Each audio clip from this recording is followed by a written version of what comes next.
प्रत्येक व्यक्तीला जो प्रश्न पडलेला आहे की अजितदादांचा जो ॲक्सिडेंट होता तो एक अपघात होता का घात होता, हा प्रश्न प्रत्येक व्यक्तीला पडलेला आहे। काल मुंबईकडे येत असताना पिंपरी चिंचवडमध्ये जेव्हा माझी गाडी स्लो झाली, सिग्नल लागलं होतं, तेव्हा माझ्या लेफ्ट साइडला एका रिक्षा चालकाने त्याची रिक्षा थांबवली, खाली उतरला आणि माझी काच वर होती त्यामुळे काचेवर त्याने आवाज केला। काच खाली घेतल्यानंतर त्याने सांगितलं, अहो 9 तारखेला तुम्ही संध्याकाळी अजितदादांबद्दल काहीतरी सांगणार होता ॲक्सिडेंट बद्दल, त्याचं काय झालं? मी त्यांना सांगितलं काल नाही, म्हणजे 9 तारखेला नाही तर 10 तारखेला मी या बाबतीत मला काय वाटतं हे तिथं सांगणार आहे। या प्रेस कॉन्फरन्सच्या माध्यमातून आणि तुमच्या सर्वांच्या मदतीने लोकांपर्यंत मी आता पोहोचतोय। काही लोकांनी भावनिक होऊन काही व्हिडिओ टाकलेत। ते व्हिडिओ कसे आहे की दादा परत येतील। 6 जण विमानामध्ये होते, 6वी व्यक्ती दादा होते। जी बॉडी तिथं सापडली ती दादांची नव्हतीच। दादा आज येतील, उद्या येतील। मला त्यांना सांगायचं आहे की आज जर दादा परत आले तर मी सुद्धा त्यांना घट्ट मिठी मारेल। पण ॲक्सिडेंट झाल्यानंतर 6 दिवस दररोज जेव्हा मी उठत होतो तेव्हा मला असं वाटत होतं काहीतरी घाणेरडं स्वप्न मी तिथं बघितलेलं आहे की दादांचा ॲक्सिडेंट झाला आणि ते फक्त स्वप्नच होतं आणि खऱ्या अर्थाने ही गोष्ट घडली नाही असं कुठेतरी मला तिथं वाटत होतं। कधीपर्यंत? जेव्हा दादांचा एक स्वेटर तो सुद्धा जळलेला, त्यांची चप्पल, त्यांचं घड्याळ जे दररोज ते घालायचे आणि ते घड्याळ दादा कधी पण त्यांचा जो वेळ असतो ते 15 मिनिटं पुढे ठेवायचे। 9 वाजलं त्या घड्याळात वाजले होते आणि ते जळलेलं घड्याळ बंद पडलेलं तिथं मी बघितलं आणि जे कोणी तिथं बघत होते त्यांच्या डोळ्यात अक्षरशः अश्रू होतं, कोणी निशब्द झाले होते, कोणाला काहीच बोलता येत नव्हतं। त्यामुळे मला सर्व लोकांना एवढंच सांगायचं आहे की जी घटना झाली नाही, जे दादांना झालं नाही आपल्या सर्वांना वाटतं तसं नसून ही घटना झाली आहे आणि आज दादा आपल्यामध्ये नसले तरी सुद्धा विचाराने ते आपल्या सर्वांबरोबर आहेत। ते हे एक प्रेझेंटेशन इथं मी तुमच्या सर्वांसाठी केलेलं आहे। या प्रेझेंटेशनमध्ये मी स्वतः, माझी टीम, मित्र, ज्यांच्या कोणाकडे पर्यंत मी पोचू शकलो त्यांच्याकडनं जी माहिती आम्हाला मिळाली ती माहिती या प्रेझेंटेशनच्या माध्यमातून आपल्या सर्वांपर्यंत आणण्याचा प्रामाणिकपणे प्रयत्न केलेला आहे। काही लोक म्हणतील ही कुठून आणली, कशी आणली? ही आम्ही आणली आहे।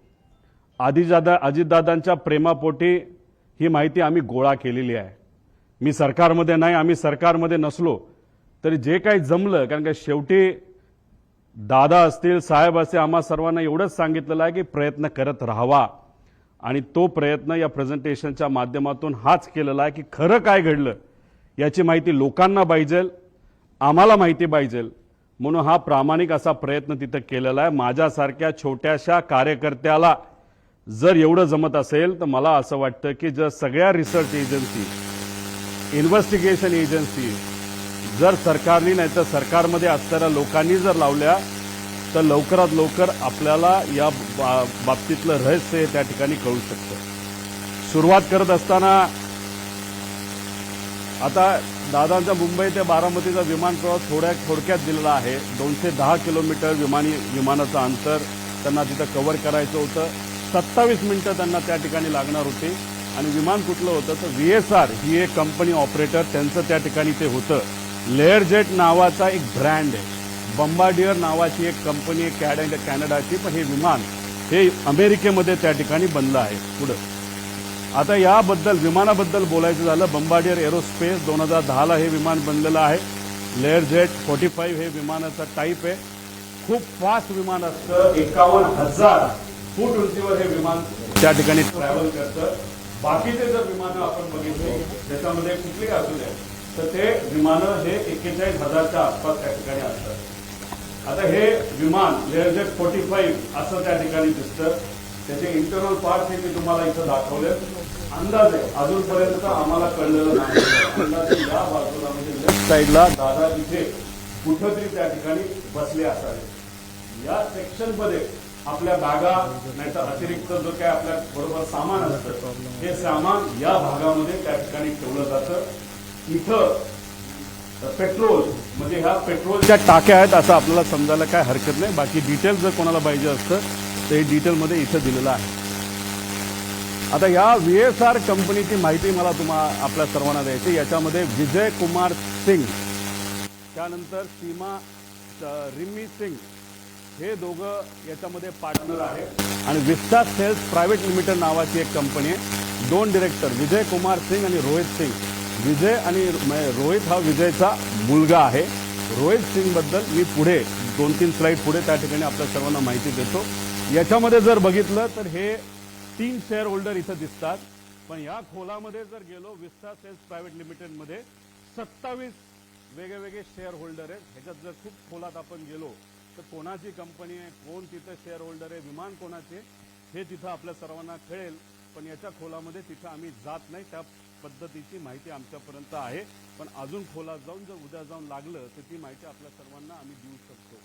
त्यानंतर या कंपनीकडनं या कंपनीचं म्हणजे VSRचं तसं बघितलं तर लेअर जेटच्या बाबतीत त्यांची मोनोपोली आहे या देशामध्ये. सगळ्यात जास्त लेअर जेटचे विमानं जर कोणाकडे असतील तर ते VSR नावाच्या कंपनीकडनं.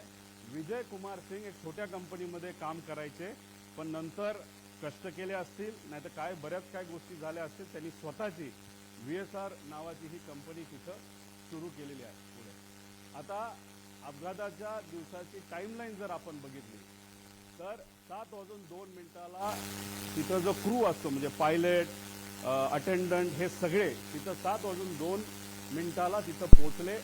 कॅप्टनली चेक केलं बारामती एअरपोर्टला. तिथं फोन केला असेल, माहिती घेतली असेल, ATCशी बोलणं झालं असेल, बाबा तिथं विजिबिलिटी आहे का असा प्रश्न तिथं केल्यानंतर तिथं ऑल ओके 7:10 सांगण्यात आलं.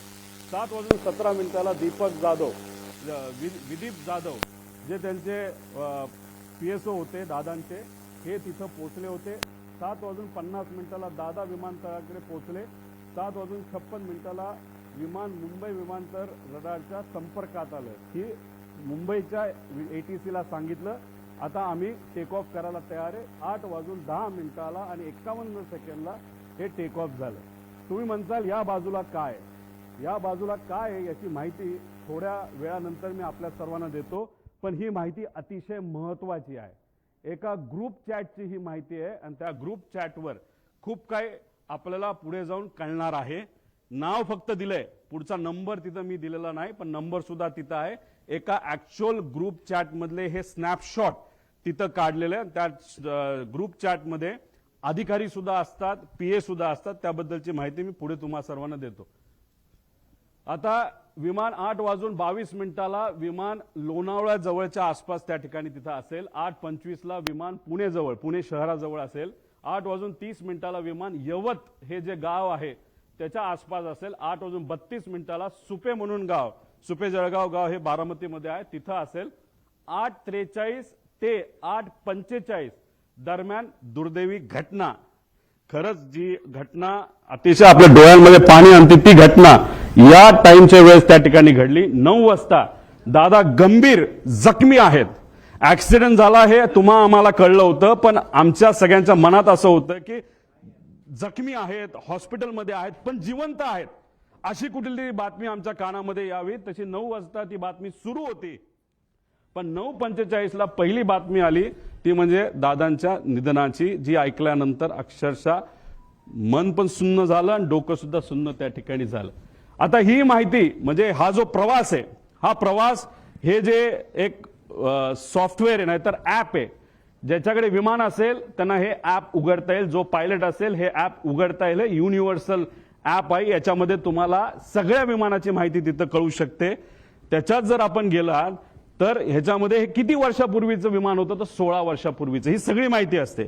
ह्याच्या आधी 2 दिवस म्हणजे 26ला आणि 25ला हे विमान कुठं गेलं होतं? मुंबई सुरतला एकदा गेलं, परत सुरत मुंबईला तिथं गेलं. म्हणजे हा जो विमानाचा प्रवास आहे ही घटना घडायच्या आधी तर सुरतला हे विमान तिथं जाऊन आलं होतं. आता हे महाशय म्हणजे हे जे मालक आहेत सिंग यांनी काय स्टेटमेंट दिलं? विमान चांगल्या स्थितीत होते आणि मेंटेन्ड होते, हा सगळ्यात महत्वाचा मुद्दा तिथं आहे. वैमानिक अनुभवी होते, हा दुसरा महत्वाचा मुद्दा त्याच्यामध्ये आहे.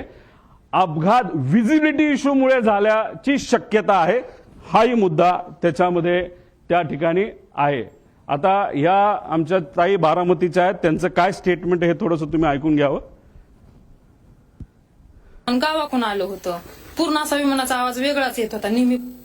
म्हणजे यांचं आणि तिथं असणारे बरेच काही हे आहेत की त्यांचं असं मत होतं की रोज तिथं जे पायलटला शिकवलं जातं त्याची विमानं रोज ये जा करत असतात. दादांची विमानं बऱ्याच वेळा आलेली आहेत, मोठ्या मोठ्या व्यावसायिकांची विमानं आलेली, पण हे विमान जेव्हा त्या गावाच्या वरून गेलं होतं, एक तर ते जवळून गेलं होतं आणि त्याचा आवाज थोडा वेगळा आला होता. म्हणजे कदाचित मेंटेनन्सचा हा मुद्दा असू शकतो. पुढे आता हा व्हिडिओ तुम्ही डिटेलमध्ये बघा. हा व्हिडिओ एका ग्रामपंचायतीचा व्हिडिओ आहे. हे गोल दाखवलंय, तो जे विमान आलं सरळ झालं, ते तिथं टिल्ट झालं आणि दुर्दैवी 11 सेकंदात ते खाली आपल्या सगळ्यांना पडलेला आणि तो स्फोट झालेला त्या ठिकाणी बघायला मिळाला. म्हणजे हा सगळा सीसीटीव्ही फुटेज हा आपल्या सर्वांना बघायला मिळतो आणि हे झालं, हे सीसीटीव्ही फुटेज आपल्याला मिळालं म्हणून आता आपण सर्वजण चर्चा करू शकतोय.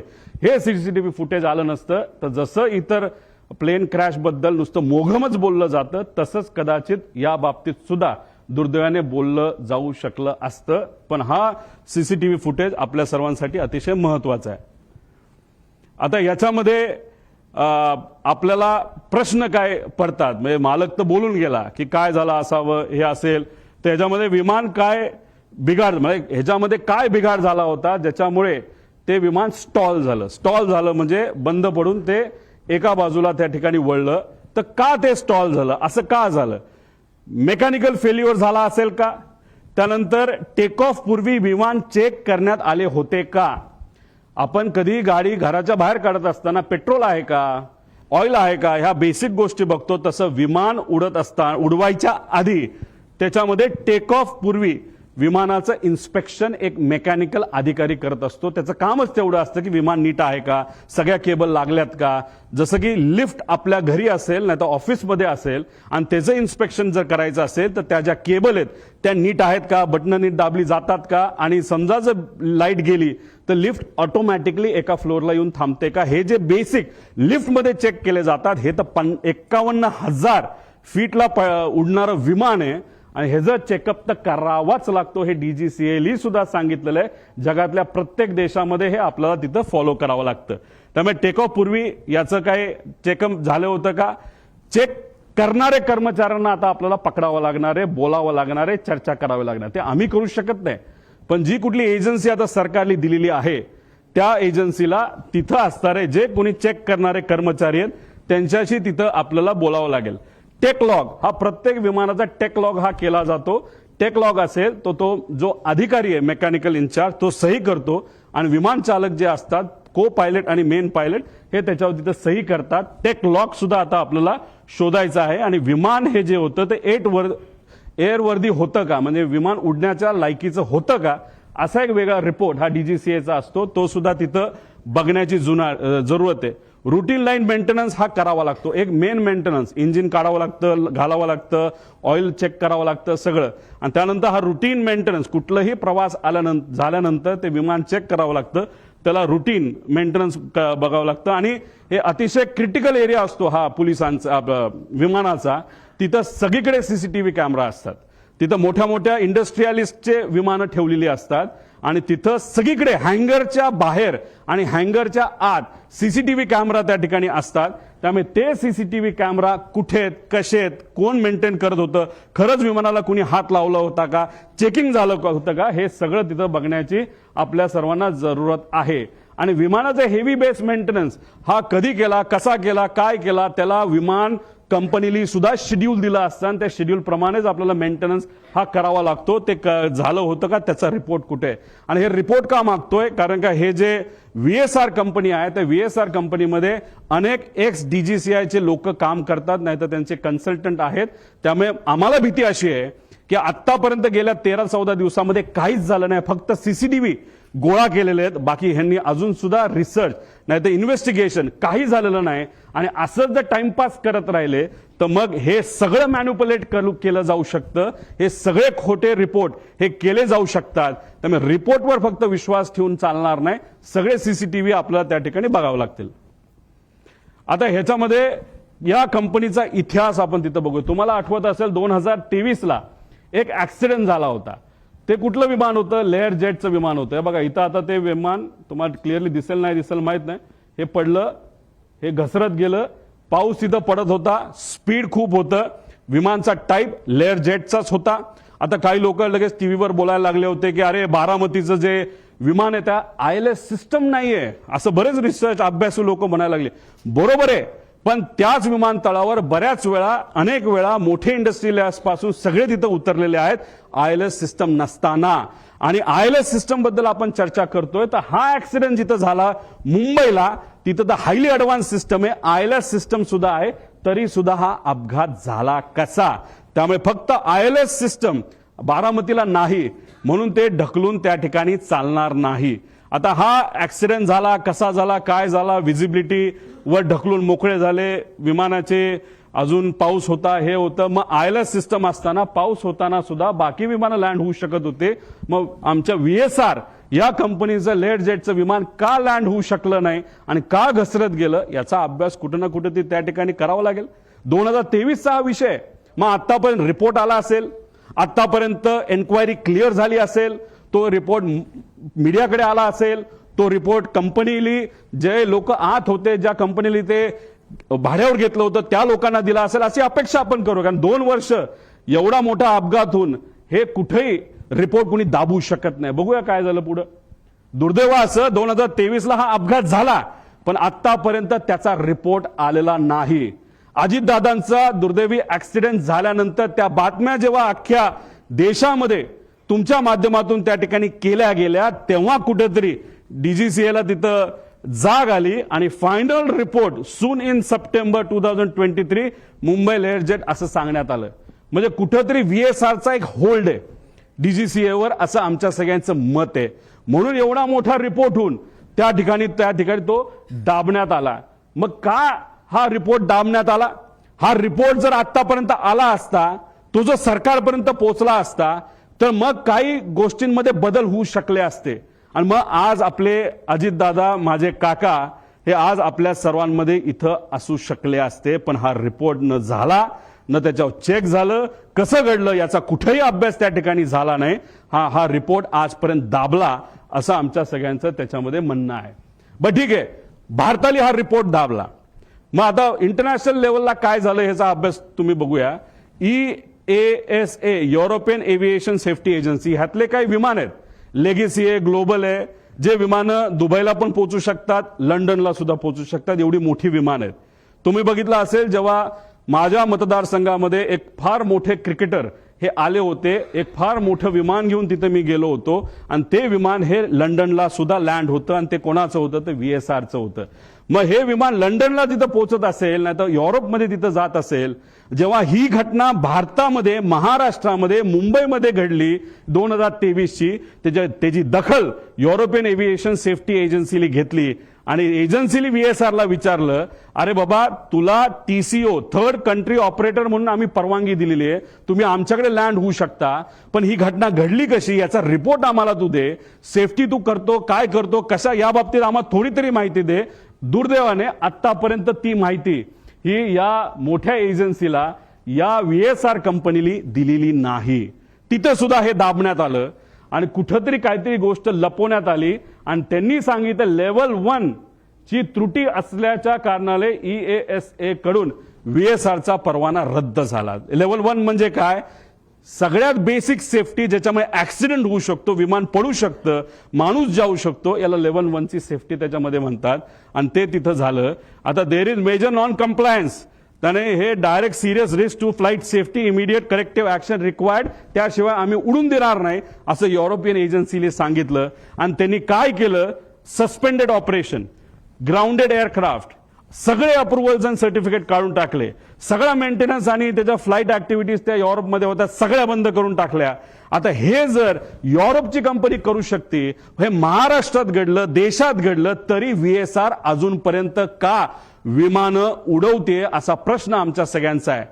माझे काका गेले, आपले दादा त्याच्यात गेले, पण आज VSRच्या माध्यमातून सीएमांची फ्लाईट तिथे घेतल्या जातात, सगळ्या मंत्र्यांच्या फ्लाईट घेतल्या जातात, तिथं दुसरे उपमुख्यमंत्र्यांच्या फ्लाईट घेतल्या जातात. त्यांच्या सेफ्टीबद्दल तर आपण विचार केला पाहिजे. एक नेता आमचा गेला, पण बाकी नेत्यांचं काय? मग ह्या VSRला अजूनपर्यंत का परवानगी दिली जाते? त्यांचा एवढा होल्ड की अजितदादांचा ऍक्सिडेंट होऊन सुद्धा त्यांना तिथं थांबवलं जात नाही. ESA सारख्या मोठ्या एजन्सीनी त्यांचा रद्द परवाना करून सुद्धा त्यांना तिथं परवानगी दिली जाते. तर एवढं फेवर VSRला का केलं जातं असं आमचं मत आहे. मग आम्ही काय केलं, एक्स पायलट, जे पायलट VSR कंपनीमध्ये काम करत होते, जे इंजिनियर VSR कंपनीमध्ये काम करत होते, DGCAचे एक्स अधिकारी जे VSRला ओळखून होते, या सर्व लोकांची चर्चा केल्यानंतर तुमच्यातले काही अभ्यासू आणि रिसर्च करणारे पत्रकार सुद्धा अशा लोकांना भेटल्यानंतर ह्या गोष्टी समोर आल्या. फ्लाईट ड्युटी टाइम लिमिटेशन, 12 तास गॅप लागतो. जर मी पायलट असेल आणि मी जर उडवलं असेल तर 12 तासानंतरच फ्लाईट उडू शकतो. पण ही कंपनी VSR कंपनी हे जे रिपोर्ट असतात FDTL हे मॅन्युपुलेट करतात. म्हणजे फक्त आकड्याचा खेळ त्या ठिकाणी केला जातो आणि 6 तासापूर्वी सुद्धा जर एखादा पायलट आला असेल तर त्याचा कदाचित इन्सेंटिव्ह दिलं जातं, नाही तर तुला नोकरीवरनं काढतो असं सांगितलं जातं आणि लगेचच त्याला तिथं विमानात बसवलं जातं. त्यानंतर कॉकपिट व्हॉइस रेकॉर्डिंग, म्हणजे एक असतो ब्लॅक बॉक्स. ब्लॅक बॉक्समध्ये फक्त आवाज स्टोअर होतो असं नाही, आवाजाबरोबर ते जे इक्विपमेंट्स आहे ते कसे बिहेव करत होते, कुठं काय एक्सेलरेशन होतं, स्पीड काय होतं, आपली पोझिशन काय होती, कुठला काटा कुठं होता, हे सगळं ब्लॅक बॉक्समध्ये तिथं येतं. पण नॉर्मली जर आपल्याला कॉकपिट व्हॉइस रेकॉर्डर, हे साधे रेकॉर्डर असतात, त्यात कॉकपिटमध्ये काय झालं, संभाषण काय झालं याची माहिती आपल्याला देता येते. VSR मध्ये कॉकपिट व्हॉइस रेकॉर्डर सिस्टम हे बंद ठेवलं जातं. त्यानंतर चेकलिस्ट टेकलॉग हा मेंटेन नीट केला जात नाही, तर मॅन्युपुलेट केला जातो. स्टँडर्ड ऑपरेटिंग प्रोसिजर SOP त्यांचं कुठेही नाही. आणि कॉस्ट कटिंग मध्ये हे महाशय, ही कंपनी अतिशय माहिर आहे. त्याच्यामध्ये मेंटेनन्समध्ये कमतरता दाखवणं, नाही तर कुठलंही विमान, नाही तर हेलिकॉप्टर घ्या, ते हेलिकॉप्टर जर आपल्याला उडवायचं असेल तर त्याच्यामध्ये तास दिले जातात. 2200 तास ब्रँड टू ब्रँड, नाही तर 2500 तास. ते झाल्यानंतर इंजिन चांगलं असलं काही नसलं तर पूर्ण इंजिन 6 कोटी रुपयाचं एखाद्या सिंगल इंजिन हेलिकॉप्टरचं आपल्याला बदलावंच लागतं. तसं इथे असतं. पण या कंपनीकडनं तिथं टायमिंग हे कुठेतरी चेंज केले जातात, मॅन्युपुलेट केले जातात आणि त्यामुळेच कुठेतरी ही घटना घडतात असं आमच्या सगळ्यांचं त्याच्यामध्ये मत आहे. आता गो अराउंड, आता अजितदादांना घेऊन हे विमान फ्लाय करत होतं VVIP, म्हणजे ज्यांना Z+ सिक्युरिटी आहे अशा व्यक्तीला हे विमान घेऊन चाललं होतं. विमान उडत असताना जर तिथं व्हिजिबिलिटीचा इश्यू असेल नसेल तरी त्या पायलटला 2 स्टेशन द्यावं लागतात. एक जिथं चाललाय तिथं आणि बॅकअप एअरपोर्ट तुम्हाला सांगावं लागतं. कदाचित ह्यांनी मुंबई ते एअरपोर्ट दिलं असेल, नाही तर हैदराबाद तिथं दिलं असेल. आता तिथं गो अराउंड करत असताना एकदा ट्राय केला, दुसऱ्यांदा कदाचित त्यांना ते दिसलं नसावं. त्यांनी सांगितलं हो दिसलं, पण दिसलं नसावं, तर तिसऱ्यांदा राऊंड घ्यायला पाहिजे होता. पण ह्यांनी तो घेतला नाही. दुर्दैवाने सेकंड अटेम्प्टलाच त्यांनी तो प्रयत्न केला. जी घटना घडली ती घडली. आणि दुसरं कसं असतं, ह्यांना पुढे कुठे जायचं होतं, अजित काकांना घेऊन हे कुठं जाणार होते, बारामतीला जाणार होते. आणि बारामतीवरनं हे कुठं जाणार होते, शमशाबाद ते पटना, तिथं कोणतरी व्यक्तीला तिथं घेऊन जाणं. म्हणजे ह्यांना घाई होती, नाही बाबा जायचंच आहे, नाही तर 10 लाख रुपये आपलं जे भाडं आहे ते त्याच्यामध्ये बुडू शकतं. आपण पुण्याला गेलो तर हे भाडं आपण बारामतीला पोहोचू शकलो नाही, तेही पैसे आपल्याला मिळणार नाही. म्हणून कुठंतरी या कंपनीकडनं या पायलटवर प्रेशर होतं असंही आपल्याला त्या ठिकाणी बोलता येईल. आता दुसरं स्टॉल वॉर्निंग सिस्टम, म्हणजे याच्यामध्ये एखादं विमान स्टॉल होण्यापूर्वी आपल्याला एक अंदाज येतो, काही ती गडबड त्याच्यामध्ये होते. हे विमान स्मार्ट विमान असतं आणि ह्याच्यातली ही जी काय स्टॉल वॉर्निंग सिस्टम आहे, आमचा प्रॉपर इंटेल आहे. आमचं काही लोकांशी तिथं बोलणं झालंय, फक्त त्यांनी सांगितलं आमचं कृपा करून तुम्ही नाव नका सांगू, आमच्या नोकऱ्या तिथं जातील. त्यांची चर्चा अशी, जे विमान अजित काकांना घेऊन तिथं ते ऍक्सिडेंट झालं त्याच्यामध्ये ही जी स्टॉल वॉर्निंग सिस्टम ती बंद होती. ती बंद असल्यामुळे काही गोष्टी आपल्याला आधीच कळल्या नाही आणि त्यामुळे ती घटना त्या ठिकाणी घडली असावी असं काही तज्ज्ञांचं तिथं मत आहे. आणि हेवी बेस मेंटेनन्स केलं कुणी ह्याच्यासाठी आम्ही हे पुरावे त्या ठिकाणी मागतोय. पीटीटी पुश टू टॉक म्हणजे तुमची वॉकी टॉकी असते, आपण बटन दाबतो, आपण बोलतो, पलीकडचं ऐकतो, तसं विमानामध्ये पीटीटी असतं. हे पीटीटी जेव्हा चालू होतं तेव्हा कॉकपिटमध्ये बटन दाबल्यानंतर जे जे काय चालू असतं, जसं की आता मी पोहोचतोय, आता लँड होतोय, मी पुढे तुम्हाला ट्रान्सक्रिप्ट दाखवेल, तर ते सगळं कळतं.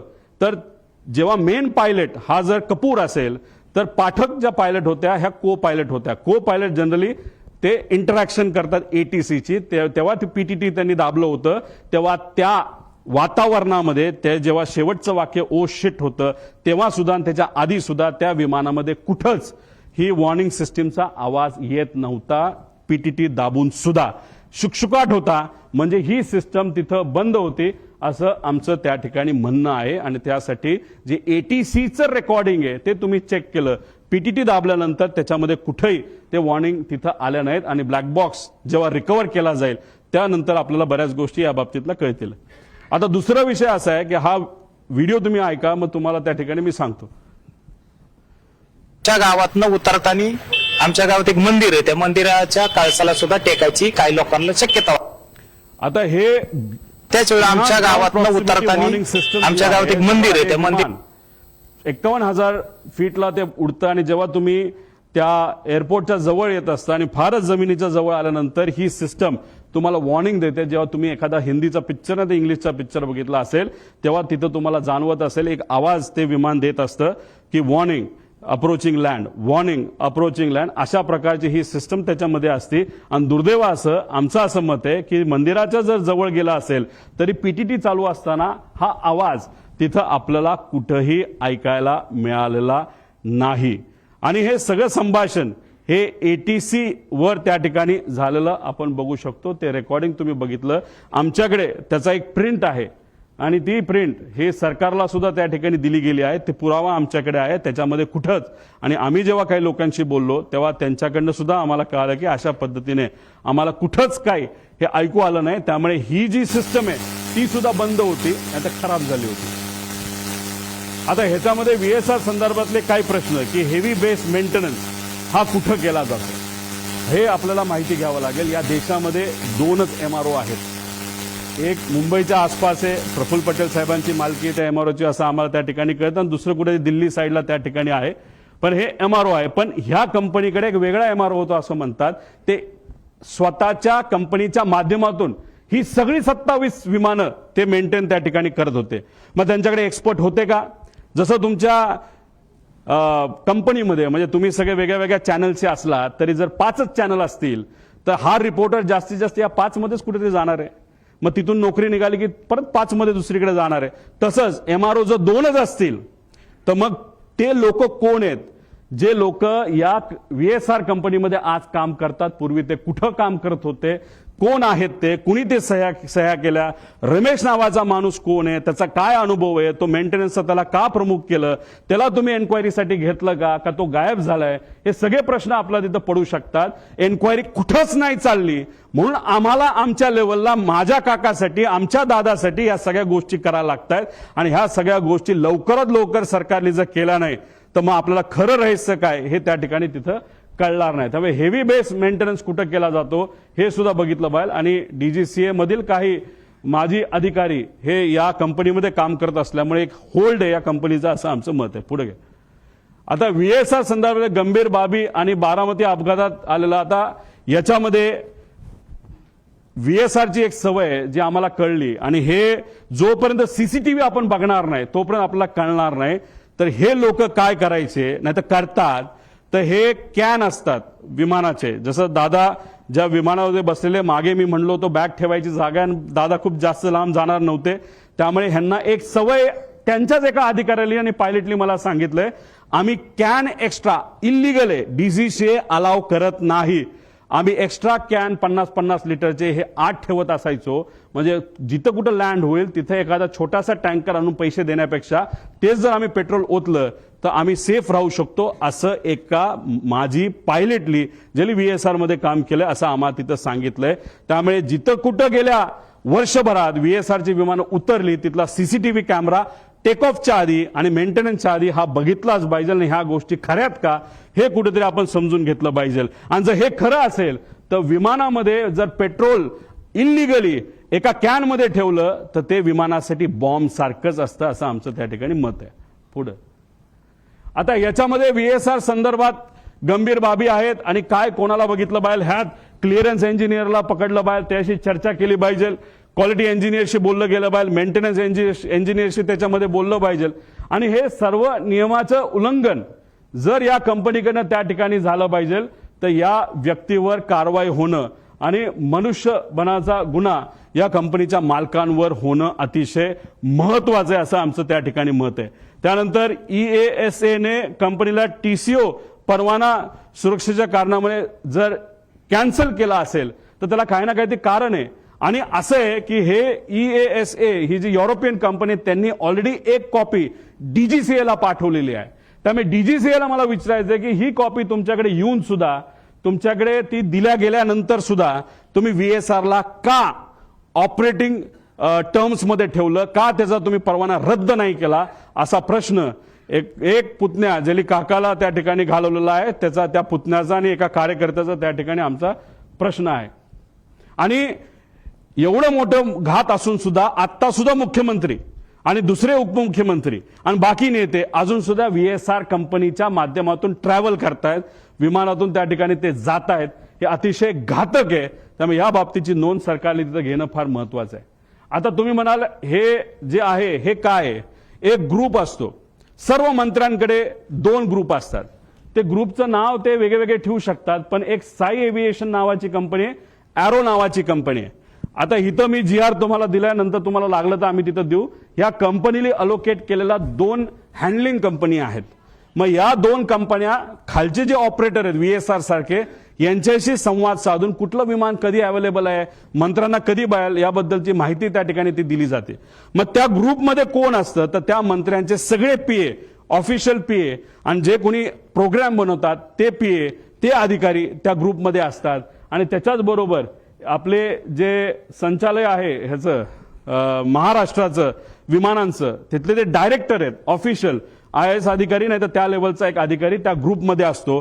त्या ग्रुपमध्ये टाकलं जातं की उद्या जसं 27 जानेवारी 2026 ला 8 वाजता मुंबई ते बारामती अजित पवारांना जायचं असं ग्रुपमध्ये. आणि एरोचा टाइम होता 1 ते 15 हे साईसाठी होतं, 16 ते 31 तारखेपर्यंत एरोच्या ग्रुपमध्ये हा मेसेज टाकला. हे कोण क्रिस्टोफर नावाचा जो कुणी तिथला मॅनेजर आहे का ओनर आहे त्यांनी टाकलं नोटेड सर. तो झालं 7:13 आणि 7:14 संध्याकाळी. म्हणजे जे काही लोक म्हणतात दादा हे विमानाने जाणारच होते, हे प्री प्लॅन्ड होतं, असं अजिबात नाही. आदल्या दिवशी संध्याकाळी 27 तारखेला संध्याकाळी 7:13 वाजता ठरलं की अरे आता खूपच उशीर झालेला आहे, आता उद्या विमानाला गेल्याशिवाय गत्यंतर नाही. नाहीतर दादा गाडीली जे काय प्लॅनिंग केलं होतं, तुम्ही तिथला सीसीटीव्ही बघा देवगिरीचा, तिथं तुम्हाला दिसेल सगळ्या गाडी या लाईनीमध्ये लागल्या होत्या. दादाचा अंदाज होता 5, 5:30 ते 6 पर्यंत आपल्याला गाडीली पुण्यापर्यंत जायचं आणि पुण्यातून बारामतीला गाडीली त्या ठिकाणी जायचं, तरी सुद्धा उशीर झाला म्हणून हा ग्रुपवर मेसेज टाकला. आणि हे ग्रुप अशा पद्धतीने त्या ठिकाणी चालवले जातात. आता हे एरो नावाचा ग्रुप कंपनी कोणाची हे आपल्याला पुढे जाऊन बघावं लागेल. आता हे एरो कंपनी आहे, सरकारची विमाने बुक करण्यासाठी ही काम करते. ह्याचा जो हँडलर आहे आता तो कोण आहे आपल्याला शोधावा लागणार आहे, त्याचं फार वजन आहे एअरपोर्टवर, तो म्हणेल तसं तिथं काम केलं जातं असं माझं मत आहे. ही कंपनी कोणाची आपल्याला बघा. एक कंपनीचा डायरेक्टर जो आहे तो पतंजली कंपनीमध्ये सुद्धा डायरेक्टर असं आम्हाला कळालं, पण आम्ही खूप खोलात गेलो असं नाही. ज्याला कोणाला बघायचं असेल ना तर ह्या ज्या इन्व्हेस्टिगेशन एजन्सीज आहेत त्यांनी सुद्धा एरोकडे लक्ष देण्याची जरूरत आहे.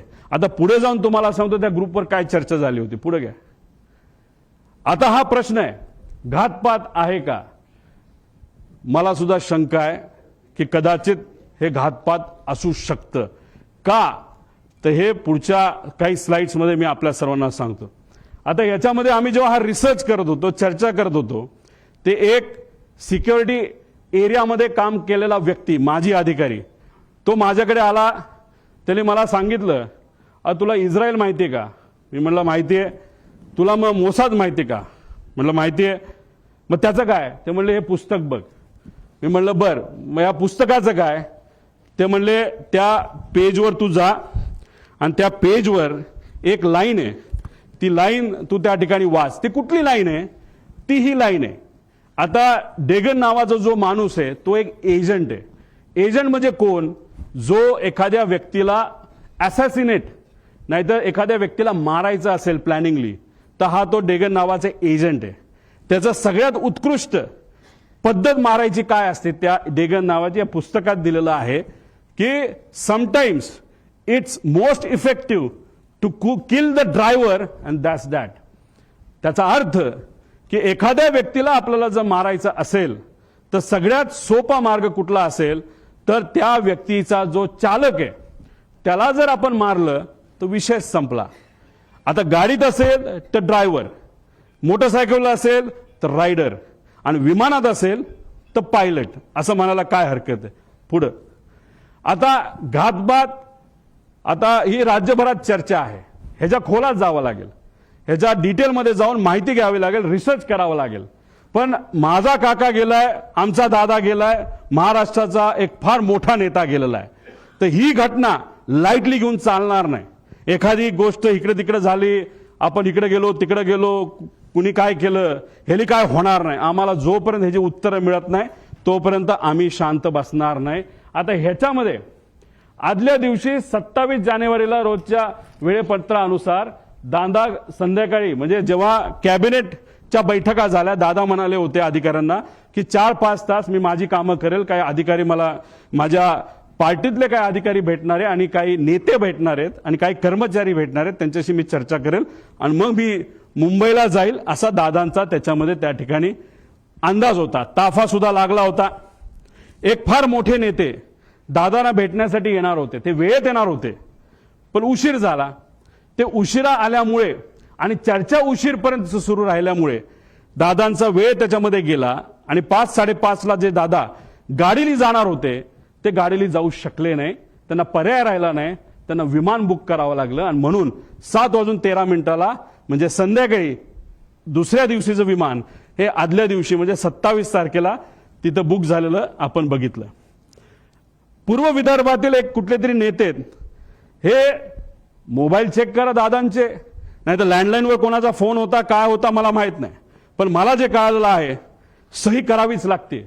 फार महत्वाची फाईल आहे आणि मग ती फाईल कुठे हे जेव्हा बघितलं गेलं ती फाईल घरी नव्हती. ती फाईल मंत्रालयाच्या कार्यालयामध्ये होती दादांच्या. दादा कुठलीच फाईल मोकळी ठेवत नाहीत, पण अचानक ती फाईल तिथं होती. मग ती दादांनी बोलवली. बोलवण्यात येण्यात मुंबईचं संध्याकाळचं ट्रॅफिक तुम्हाला माहिती आहे. ती फाईल पोहोचूस तर वेळ गेला. वेळ गेल्यानंतर ती फाईल आली. पण एक मोठा नेता आपल्या पक्षाचं बोलत असेल तर सही तर करावीच लागेल. आणि मग दादांनी ती सही केली. ती फाईल यूज तर सही करूस तर त्याच्यामध्ये दुर्दैवाने त्या ठिकाणी वेळ गेला. आता ह्याच्यात खोलात जर जायचं असेल, कारण आमच्या पण ओळखी तिथं आहेत, आमच्या पण जीवाची माणसं आहेत. अजितदादांबरोबर जेव्हा केव्हा मी भेटलो आणि दादांचा जो काही शेवटचे 3-4 महिने होते त्यात मी, दादा आणि त्यांच्याबरोबरचे अधिकारी एकदम घट्टपणे एक फार महत्वाची चर्चा त्या ठिकाणी करायचो. आणि ती करत असताना मग काही अधिकाऱ्यांचे, कर्मचाऱ्यांचे त्याच्यावर आमच्यावर त्या ठिकाणी विश्वास असल्यामुळे तिथं चर्चा काय चालली होती हा विषय जेव्हा केला तेव्हा तिथं चर्चा कुठले तरी राजकीय कन्सल्टंट कोणीतरी आहे, त्यांचा जो कॉन्ट्रॅक्ट आहे जो शेकडो कोटीचा आहे तो आपल्याला कॅन्सल करावा लागतोय. कारण त्यांच्याकडनं काहीच आपल्याला मिळत नाही, त्याचा काहीच फायदा होत नाही. कारण 7 दिवस आधी सुद्धा बारामती हॉस्टेलला दादांना जेव्हा मी भेटलो होतो तेव्हा सुद्धा दादांनी काही लोकांना सांगितलं होतं शहाणपणा करू नका, राजकारण आम्हाला शिकू नका, राजकारण आम्ही कसं करायचं हे माहिती सर्वे फक्त तुम्ही करा, अशी काहीतरी चर्चा तेव्हा झाली होती. आणि अशा पद्धतीची चर्चा तिथं झाली आणि दादांना त्याच्यामध्ये उशीर झाला आणि मग दादांना प्लॅन बदलावा लागला. आता हे सगळे बॅकग्राऊंड तुम्हाला फक्त सांगतोय. त्याचं कारण असं की प्लॅन का बदलावा लागला. आता मी येतो 28 तारखेला. आता काही लोक म्हणतात उपमुख्यमंत्री आहेत, दादा कडक होते, शिस्तीचे होते, दादांनी सांगितलं असेल पायलटला ए बाबा उडलंच पाहिजे. पण दादाचं स्टेटमेंट तुम्ही बघा, ते स्वतःच्या मुखातून ते काय बोलतात. परंतु मला ते तिकडनं जाणं गरजेचं होतं, कारण वैमानिकाचा दिवस आला की उशीर झाला तर मला निघून जावं लागलं, कारण ते अलीकडचे तास म्हणजे दादा कधी पण विमान उडवत असताना कॅप्टनला विचारायचं, बाबांनो काय वाटतं, जायचं का नाही जायचं, उडायचं का नाही उडायचं, काय अडचण आहे, तुम्हाला जे वाटतं ते करा. एका ठिकाणी त्यांना यायचं होतं, मुंबईकडनं ते उडले पण होते. माझा अंदाज आहे 2-2.5 वर्षापूर्वीची गोष्ट असेल. हेलिकॉप्टरले होतं, लोणावळ्याला धुक्क वाढलं होतं. दादांना त्या कॅप्टनली सांगितलं, थोडंसं दुःख जास्त आहे, रिस्क आहे, पण आपल्याकडे डबल इंजिन हेलिकॉप्टर आहे, अजिबात दादा काळजी करू नका. दादा म्हणले काय नाही, मुंबईला परत दे. दादा परत मुंबईला गेले आणि गाडीली पुण्याकडे त्या ठिकाणी आले. हे दादांची वस्तुस्थिती होती. दादांचं एक मत होतं, जो एक्सपर्ट आहे, जो त्यातला एक्सपर्ट आहे त्याचा ऐका, अभ्यास करा, रिस्क उगाचच त्याच्यामध्ये त्या ठिकाणी घ्यायची नाही, अशी दादाची भूमिका होती.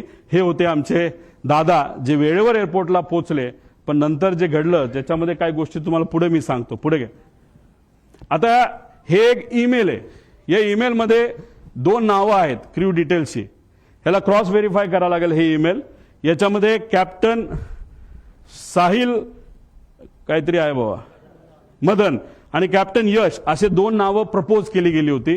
बाकी सगळं तिथं लिहिलेलं आहे आणि कुठं जाणारे मुंबई, बारामती वगैरे सगळं तिथं दिलं होतं. आता हे आहेत दोघं, पण झालं असं की नाव ते दुसऱ्या दिवशी बदलण्यात आलं. हे आहेत मदन. मग त्यांच्या मिसेसली एक मेसेज ते सोशल मीडियावर टाकलं होतं की मदनचं नाव जेव्हा सुरू झालं होतं तेव्हा त्यांच्या मदनच्या नावाने तिथं सुरू झालं होतं की वाईट वाटतं, दुर्दैवी त्यांची मृत्यू झाला. मग त्यांच्या मिसेसली ते तिथं टाकलेलं आहे. आता हे दोघांची नावं होती, पण मग हे त्यांना त्या ठिकाणी नियुक्ती झाली, म्हणजे पाठक आणि कपूर यांचं नाव तिथं आलं. तर मग आमचा विषय, आणि कधीच तुम्ही बघितला असेल, कपूरचे कुठला तरी मित्र कुठेतरी बोलत होता की बाबा कपूर आदल्या दिवशी बाहेरून आला होता भारताच्या, तो उडवणारच नव्हता, पण मग त्याला अचानक सांगितलं आणि मग त्यांनी उडवायला घेतलं विमान, असं तुम्ही कुठेतरी ऐकलं असेल. तर मग आमचा प्रश्न असा आहे की मग टेक ऑफ पूर्वी मुख्य पायलट हे का बदलले गेले आणि मग का असं नाव चेंज त्या ठिकाणी केलं गेलं, आणि जर टेक ऑफ करायचं असेल तर त्या पायलटला आधीच यावं लागतं. आणि तिथं असं सांगितलं होतं की हे 2 पायलट हे ट्रॅफिकमध्ये 6:30 वाजता सकाळी अडकलेत आणि ते येऊ शकत नाहीत, म्हणून दुसरे पायलट आम्हाला द्यावं लागलं, अशी कुठेतरी एक स्टेटमेंट आम्ही सोशल मीडियावर आणि काही मीडियाच्या माध्यमातून तिथं ऐकली होती आणि काही अधिकाऱ्यांनी सुद्धा त्या ठिकाणी सांगितलं होतं. पुढे घ्या. आता हे व्यक्ती आहेत, 7 वाजता हे क्रू तिथं पोहोचलं. आता अप्रुव्हल कधी आलं तर 12:30 ओके, विमान मध्यरात्री 12-12:30 वाजता की विमान फायनल झालंय, क्रू फायनल झाली, आणि त्यांनी सांगितलंय की ओके. सकाळी त्यांनी 7 वाजता मेसेज केला की क्रू हे एअरपोर्टला पोहोचले आहेत. मग आता प्रश्न आम्हाला असे निर्माण होतात, पुढे घ्या, की हे जे 2 पायलट आहेत जे ट्रॅफिकमध्ये अडकले असं म्हणतात, मग कुठं होते, त्यांचा सीडीआर तुम्ही काढलाय का? ट्रॅफिक पोलीसच्या बऱ्याच ठिकाणी तिथं सीसीटीव्ही कॅमेराज आहेत, ते तुम्ही तिथं बघितले का? मग हे 2 ट्रॅफिकमध्ये अडकले, तर मग हे 2 काय एअरपोर्टलाच राहायला होते का? एअरपोर्टच्या जवळ राहायला होते का? मग हे दोघं तिथं कसे आले? असा बरेच काही प्रश्न आम्हाला तिथं पडतात.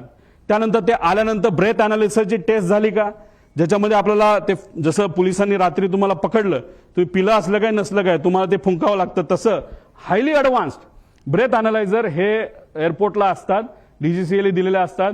त्याचा फोटो सुद्धा निघतो, ते सीसीटीव्ही आहेत का, तोच तो होतो का, त्याचं ब्रेथ अनालिझर केलं का, तिथं कॅमेरा आहेत का, कॅमेराचा रेकॉर्ड कोणाकडे आहे, त्यानंतर विमानाकडे गेल्यानंतर तिथं चेक करत असताना ते रेकॉर्ड आहेत का. 7 वाजता ते पोहोचले असतील, दादा जर 8ला पोहोचले असतील तर 1 तासाचा वेळ आहे, त्यात त्यांनी विमानं चेक केली आहेत का, विमानात काय वेगळं ठेवलंय का, असे बरेच प्रश्न त्याच्यामध्ये आम्हाला त्या ठिकाणी निघतात. आणि हे सर्व गोष्टी आता बघण्याची जरूरत आहे असं आमचं मत आहे. आणि कोणतरी असं म्हणलं होतं की कपूर हे हाँगकाँगवरनं आले होते, मग ते खरंच आले होते का इंटरनॅशनल फ्लाईटवरनं, हे सुद्धा बघण्याची जरूरत आहे. कारण इंटरनॅशनल फ्लाईटवरनं जर एक व्यक्ती ज्याला दारू प्यायची खूप सवय असं ऐकलं होतं आणि पुढेही काही पुरावे त्याच्यामध्ये आहे, मग इंटरनॅशनल फ्लाईटवर दारू दिली जाते, मग तो पिऊन आला होता का, अशा सगळ्या गोष्टी बघण्याची जरूरत आहे.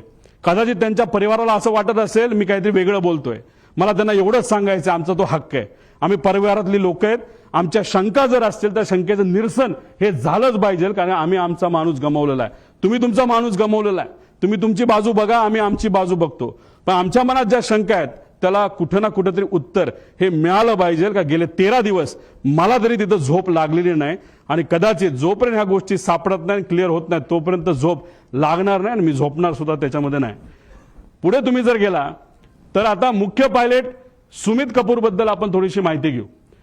मार्च 10 दिल्ली बेंगळुरू विमान उडण्यापूर्वी त्याला प्री फ्लाईट अल्कोहोल टेस्टमध्ये त्याला पकडण्यात आलं. पुन्हा 7 एप्रिल 17 दिल्ली गुवाहाटीचं विमान उडवत असताना त्याचं टेस्टिंग जेव्हा केलं तेव्हा तो सापडला. तुम्ही म्हणा तिथं सापडला इथं का नाही? ह्या सगळ्या कमर्शियल फ्लाईट्स होत्या असं आम्हाला कळतंय. कमर्शियल फ्लाईट्सवर बऱ्याच गोष्टी स्ट्रिक्ट असतात. प्रायव्हेट फ्लाईटला कदाचित तेवढ्या स्ट्रिक्ट नसाव्या असं वाटतं. 3 वर्ष त्याला निलंब करण्यात आलं. त्याच्याबरोबर काम करण्याला एका व्यक्तीला आम्ही जेव्हा बोललो त्यांनी सांगितलं लेअरजेट म्हणजे उद्या जर मला ग्लोबल नावाचं विमान उडवायचं असेल तर मला त्याचं ट्रेनिंग घ्यावं लागतं, त्या कंपनीकडे जावं लागतं.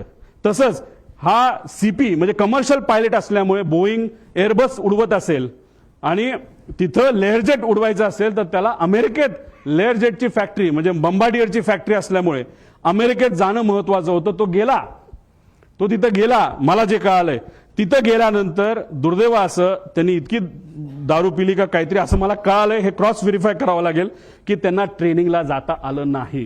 हे रिपोर्ट आता आपल्याला काढावं लागतील खरंच हे घडलं होतं का आणि त्यांना परत ट्रेनिंगला पाठवण्यात आलं असंही आम्हाला त्याच्यामध्ये त्या ठिकाणी कळलं होतं. आता इतर पायलटली लेझर जेटची परीक्षा अमेरिकेला ते अमेरिकेला सांगितलं. आता एक बडा नेता जो सांत्वन करण्यासाठी घरी आला होता त्यांनी सांगितलं हाच महाशय माझं सुद्धा विमान हेच VSR कंपनीचं हे नांदेडला हे घेऊन चालले होते आणि ज्या पद्धतीने त्या कपूरली लँडिंग केली त्याच्यावरनं मी VSRला कंप्लेंट केलेली. हा मोठा नेता कोण? नांदेडला कधी गेला होता? खरंच त्यांनी कंप्लेंट केली का? हे आपल्याला त्याच्यामध्ये बघावं लागेल. सत्तेतला एक मोठा नेता त्याच्यामध्ये आहे.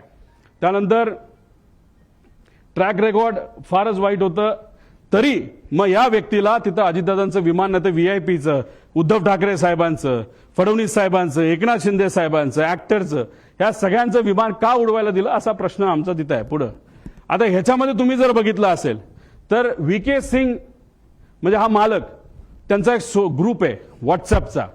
त्या ग्रुपवर आम्ही ही माहिती काढली. कशी काढली काय काढली हे नका मला विचारू पण ही माहिती आहे. आता तुम्ही म्हणाल ही माहिती तुम्ही देत आहात त्याला ते डिलीट केलं तर काय?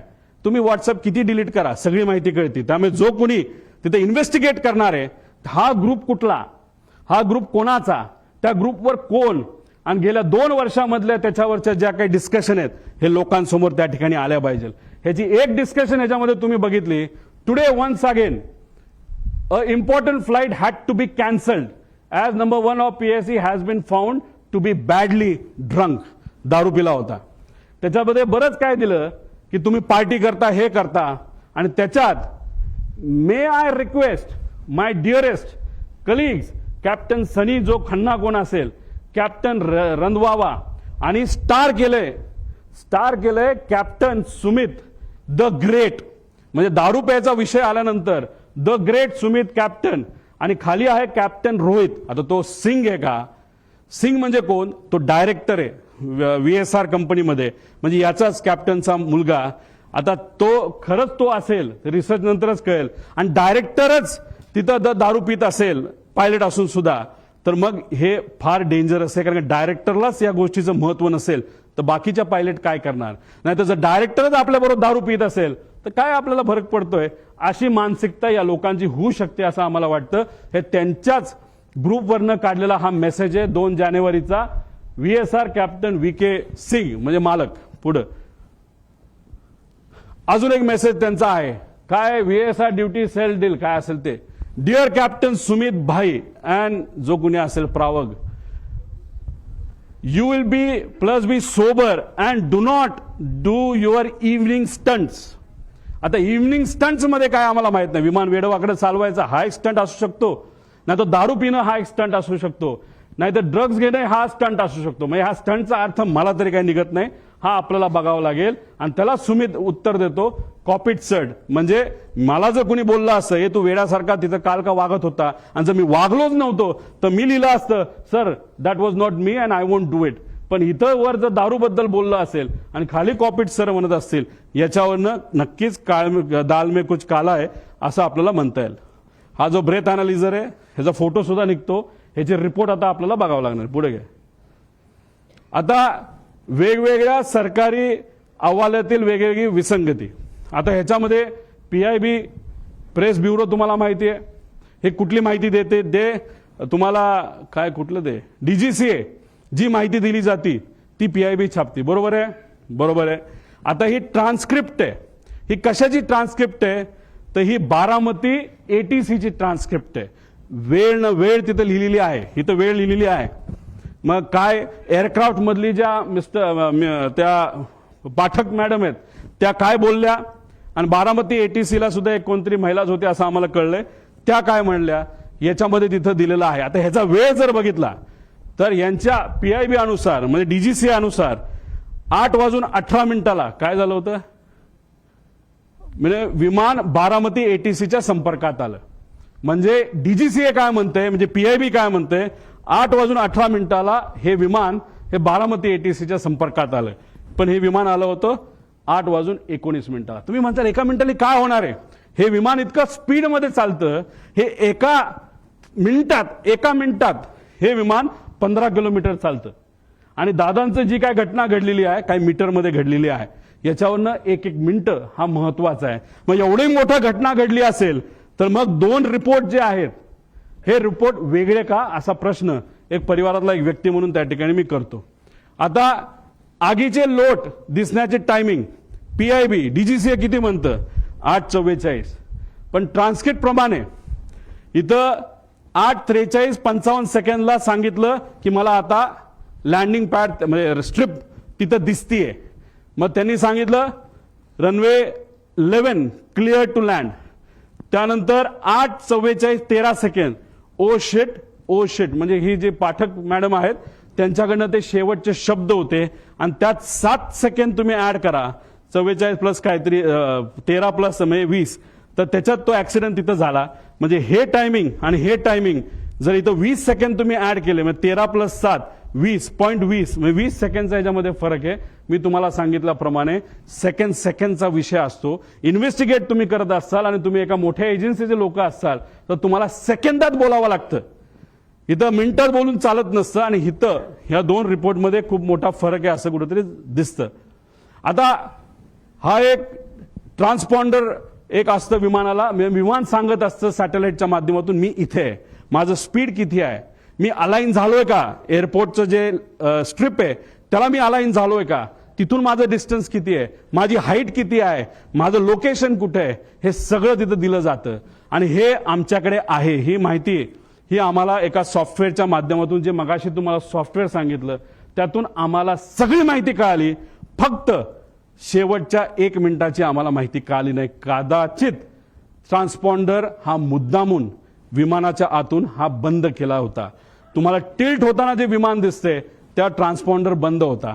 ट्रान्सपॉन्डर हा 8:43.18 ह्याच्यात तुम्ही म्हणाल हे तर टाइम वेगळा दिसतोय, ह्यात फ्लाईट रडारच्या शेवटच्या UTC टाइम म्हणजे 3 ते म्हणजे ह्याच्यामध्ये 5 तास आपल्याला ऍड करावं लागतात.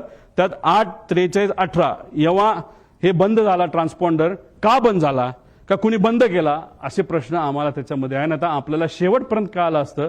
आणि या 1 मिनिटाच्या आधी हे विमान त्या धावपट्टीला अलाइन झालं होतं, म्हणजे ते धावपट्टीवर उतरेल अशी अपेक्षा होती. पण 1 मिनिटामध्ये काहीतरी गडबड झाली, ती अजूनपर्यंत आपल्याला कळलेली नाही. आता हा जो भाग आहे हा तुमचा 11 नंबर आहे आणि हा भाग आहे 29.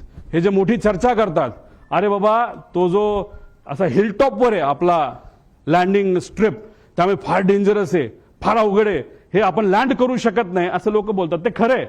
आता ही ती जागा आहे 11 नंबर आणि ही जागा आहे 29 नंबर. मागे घे, ती आहे MIDCची साईड. इथं तुम्ही जर गेला तर सपाट आहे, सपाट, काही तिथे टेन्शन नाही, तिथं तुम्ही कसंही लँड होऊ शकता. त्यावेळेस जे विंड स्पीड होतं ते ऑलमोस्ट नव्हतं. आणि विमान जेव्हा इथून लँड होतं त्याला अडचणी काय असतात, एकतर हे उंच आहे आणि इकडे जो सूर्य उगवत असतो तो स्क्रीनवर तिथं दिसतो. मग सगळ्यात बेस्ट ऑप्शन काय असतं, बाबा इकडे नको जायला, सोपी साईड 29 साईड आपण घेऊ, 11 नको घ्यायला, असा निर्णय बऱ्याच वेळा त्या ठिकाणी घेतला जातो. मग ह्या विमान चालकाली तो निर्णय घेतला होता का, पुढे जाऊन बघूया. 8:27 एअरक्राफ्ट करून रनवे 29 ची परवानगी मागण्यात आली, म्हणजे परफेक्ट फ्लॅट आहे. जसं तुम्ही 2023 ऍक्सिडेंट बघितला तर नुसतं घासत गेलं होतं, अशी कदाचित घटना घडू शकली असते, दादा जिवंत असू शकले असते. 29 नंबरची परवानगी तिथं एटीसी कडनं घेतली होती, एटीसीला ती परवानगी दिली आणि 2 मिनिटांनंतर एअरक्राफ्ट करून रनवे 11 ची परत परवानगी मागितली. का, कशामुळे, काय कारण, प्रश्नच आहे. म्हणजे सोपं सोडून अवघड कशाला घ्यायचं. बरं एकदा मागितली का, नाही. मग दुसऱ्यांदा परत 8:36 एअरक्राफ्टने गो अराउंड केल्यानंतर त्यांनी परत 29 ची मागणी केली, परत ती त्यांनी कॅन्सल केली, परत आम्ही 11ला येऊन लँड करतो असं सांगण्यात आलं. निर्णय को पायलट घेत नसतो, मेन पायलट घेत असतो. को पायलट कम्युनिकेशन करत असतो. मग या मेन पायलटला 29 जे सोपं होतं ते सोडून 11 नंबरच का पाहिजे होता, हे मात्र त्या ठिकाणी अजूनपर्यंत कळालं नाही. पुढे आता हा व्हिडिओ बघा.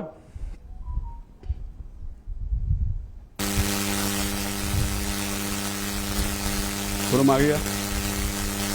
ही लांबून तुम्हाला दिसत असेल, हे धुक्क आहे, विजिबिलिटी हा प्रॉब्लेम होता. मागे या बाजूला थोडंसं तुम्ही जर बघितलं तर एक लाईन दिसते आणि नंतर ब्लास्ट दिसतो. थोडंसं डिटेलमध्ये बघा. एक लाईन आली, पडली, स्फोट झाला. ती लाईन काय आहे, ती आग आहे का, हे सुद्धा बघण्याचे कारण आहे. हे आपल्याला बघावं लागेल. ते काय अजूनपर्यंत कळलं नाही. ही विजिबिलिटी आहे. जो रनवे आहे, रनवेच्या जवळ तिथं ट्रायल केली जाते, नाही तर ट्रेनिंग केलं जातं, म्हणून तिथं काही कॅमेरा ठेवले, त्या कॅमेरातला हे व्हिज्युअल आपल्या सगळ्यांना त्या ठिकाणी बघता येईल. पुढे घ्या. आता ह्याच्यामध्ये हे आहे व्हिज्युअल फ्लाईट रूल्स. हे रूल काय सांगतं, आता मी सुद्धा हेलिकॉप्टर जेव्हा जातो तेव्हा मला विचारावं लागतं टेक ऑफ किती वाजता करायचा. मग टेक ऑफ किती वाजता करायचा, कोण परमिशन देतं, एटीसी. का परमिशन देतं, धुक्क असेल आणि 1500च्या खाली जर विजिबिलिटी असेल तर मला परवानगी मिळत नाही. मला परवानगी हेलिकॉप्टरला 1500च्या पुढे असा अंदाज त्या ठिकाणी आहे. मग मी विचारलं विमानाला काय परवानगी आहे. विमानाला स्ट्रिक्ट रूल आहेत. कोणाचे आहेत, डीजीसीएचे रूल्स आहेत, व्हिज्युअल फ्लाईट रूल्स, की 5000 मीटरची जोपर्यंत विजिबिलिटी येत नाही तोपर्यंत विमान उडवायचंच नाही. म्हणजे लँडिंग सोडा, टेक ऑफ सुद्धा तुम्ही करू शकत नाही, असे आदेश त्या ठिकाणी तिथे दिले होते. आता तुम्हाला मला विचारायचंय की 8:30 वाजता विजिबिलिटी 3 किलोमीटरची होती. बघा 8:31 आणि 11 सेकंडला visibility is 3 kilometre as of now. कुणी सांगितलं, बारामती एटीसी. आता इथं ही जी कोणी व्यक्ती आहे हँडलर एरोचा, तो काय म्हणतो, captain checking visibility at Baramati 7:03. All okay sir 7:10. म्हणजे काय, विजिबिलिटी इज ओके. मग आता एरोला पकडायला काय कारण आहे, एरोली खोटी माहिती का दिली. साधा प्रश्न आहे. 8:30 वाजता जर विजिबिलिटी 3 किलोमीटर असेल तर सकाळच्या वेळेस 7 वाजता विजिबिलिटी कमी असेल का जास्त असेल, धुक्क जास्तच असेल ना. मग हा महाशय 7:10 म्हणतो ऑल ओके सर, म्हणजे visibility is okay, okay to take off. म्हणजे ह्या व्यक्तीने सुद्धा ऑफिसमध्ये जिथं डायरेक्टर, महाराष्ट्राचा डायरेक्टर एव्हिएशनचा ज्या ग्रुपमध्ये, त्या ग्रुपमध्ये हे महाशय म्हणतात all okay, visibility is fine, okay to take off. आणि ही गोष्ट बघितल्यानंतर आमचे दादा विमानात बसले आणि मग तिथं जे काय घटना त्या ठिकाणी घडली. मग एरोला पण जबाबदार धरायला काय कारण आहे, धरायलाच पाहिजे. त्यामुळे हे सगळे विषय आहेत. त्यामुळे इथं मोठा रूलचा डिफिशिएट आहे. मग या पायलटला माहित होतं विजिबिलिटी नाही, तरी तो हिरोगिरी करायला का गेला, मुद्दामून गेला का, त्याच्यावर कुठलं प्रेशर होतं का वेगळंच काय कारण आहे. आणि कदाचित त्याच्या मनामध्ये ही घटना घडवायचीच होती असे होते का, असे प्रश्न आम्हाला तिथं उद्भवतात. पुढच्या काय गोष्टी बघितल्यानंतर तुम्हाला त्या गोष्टी खऱ्या वाटतील. पुढे घे.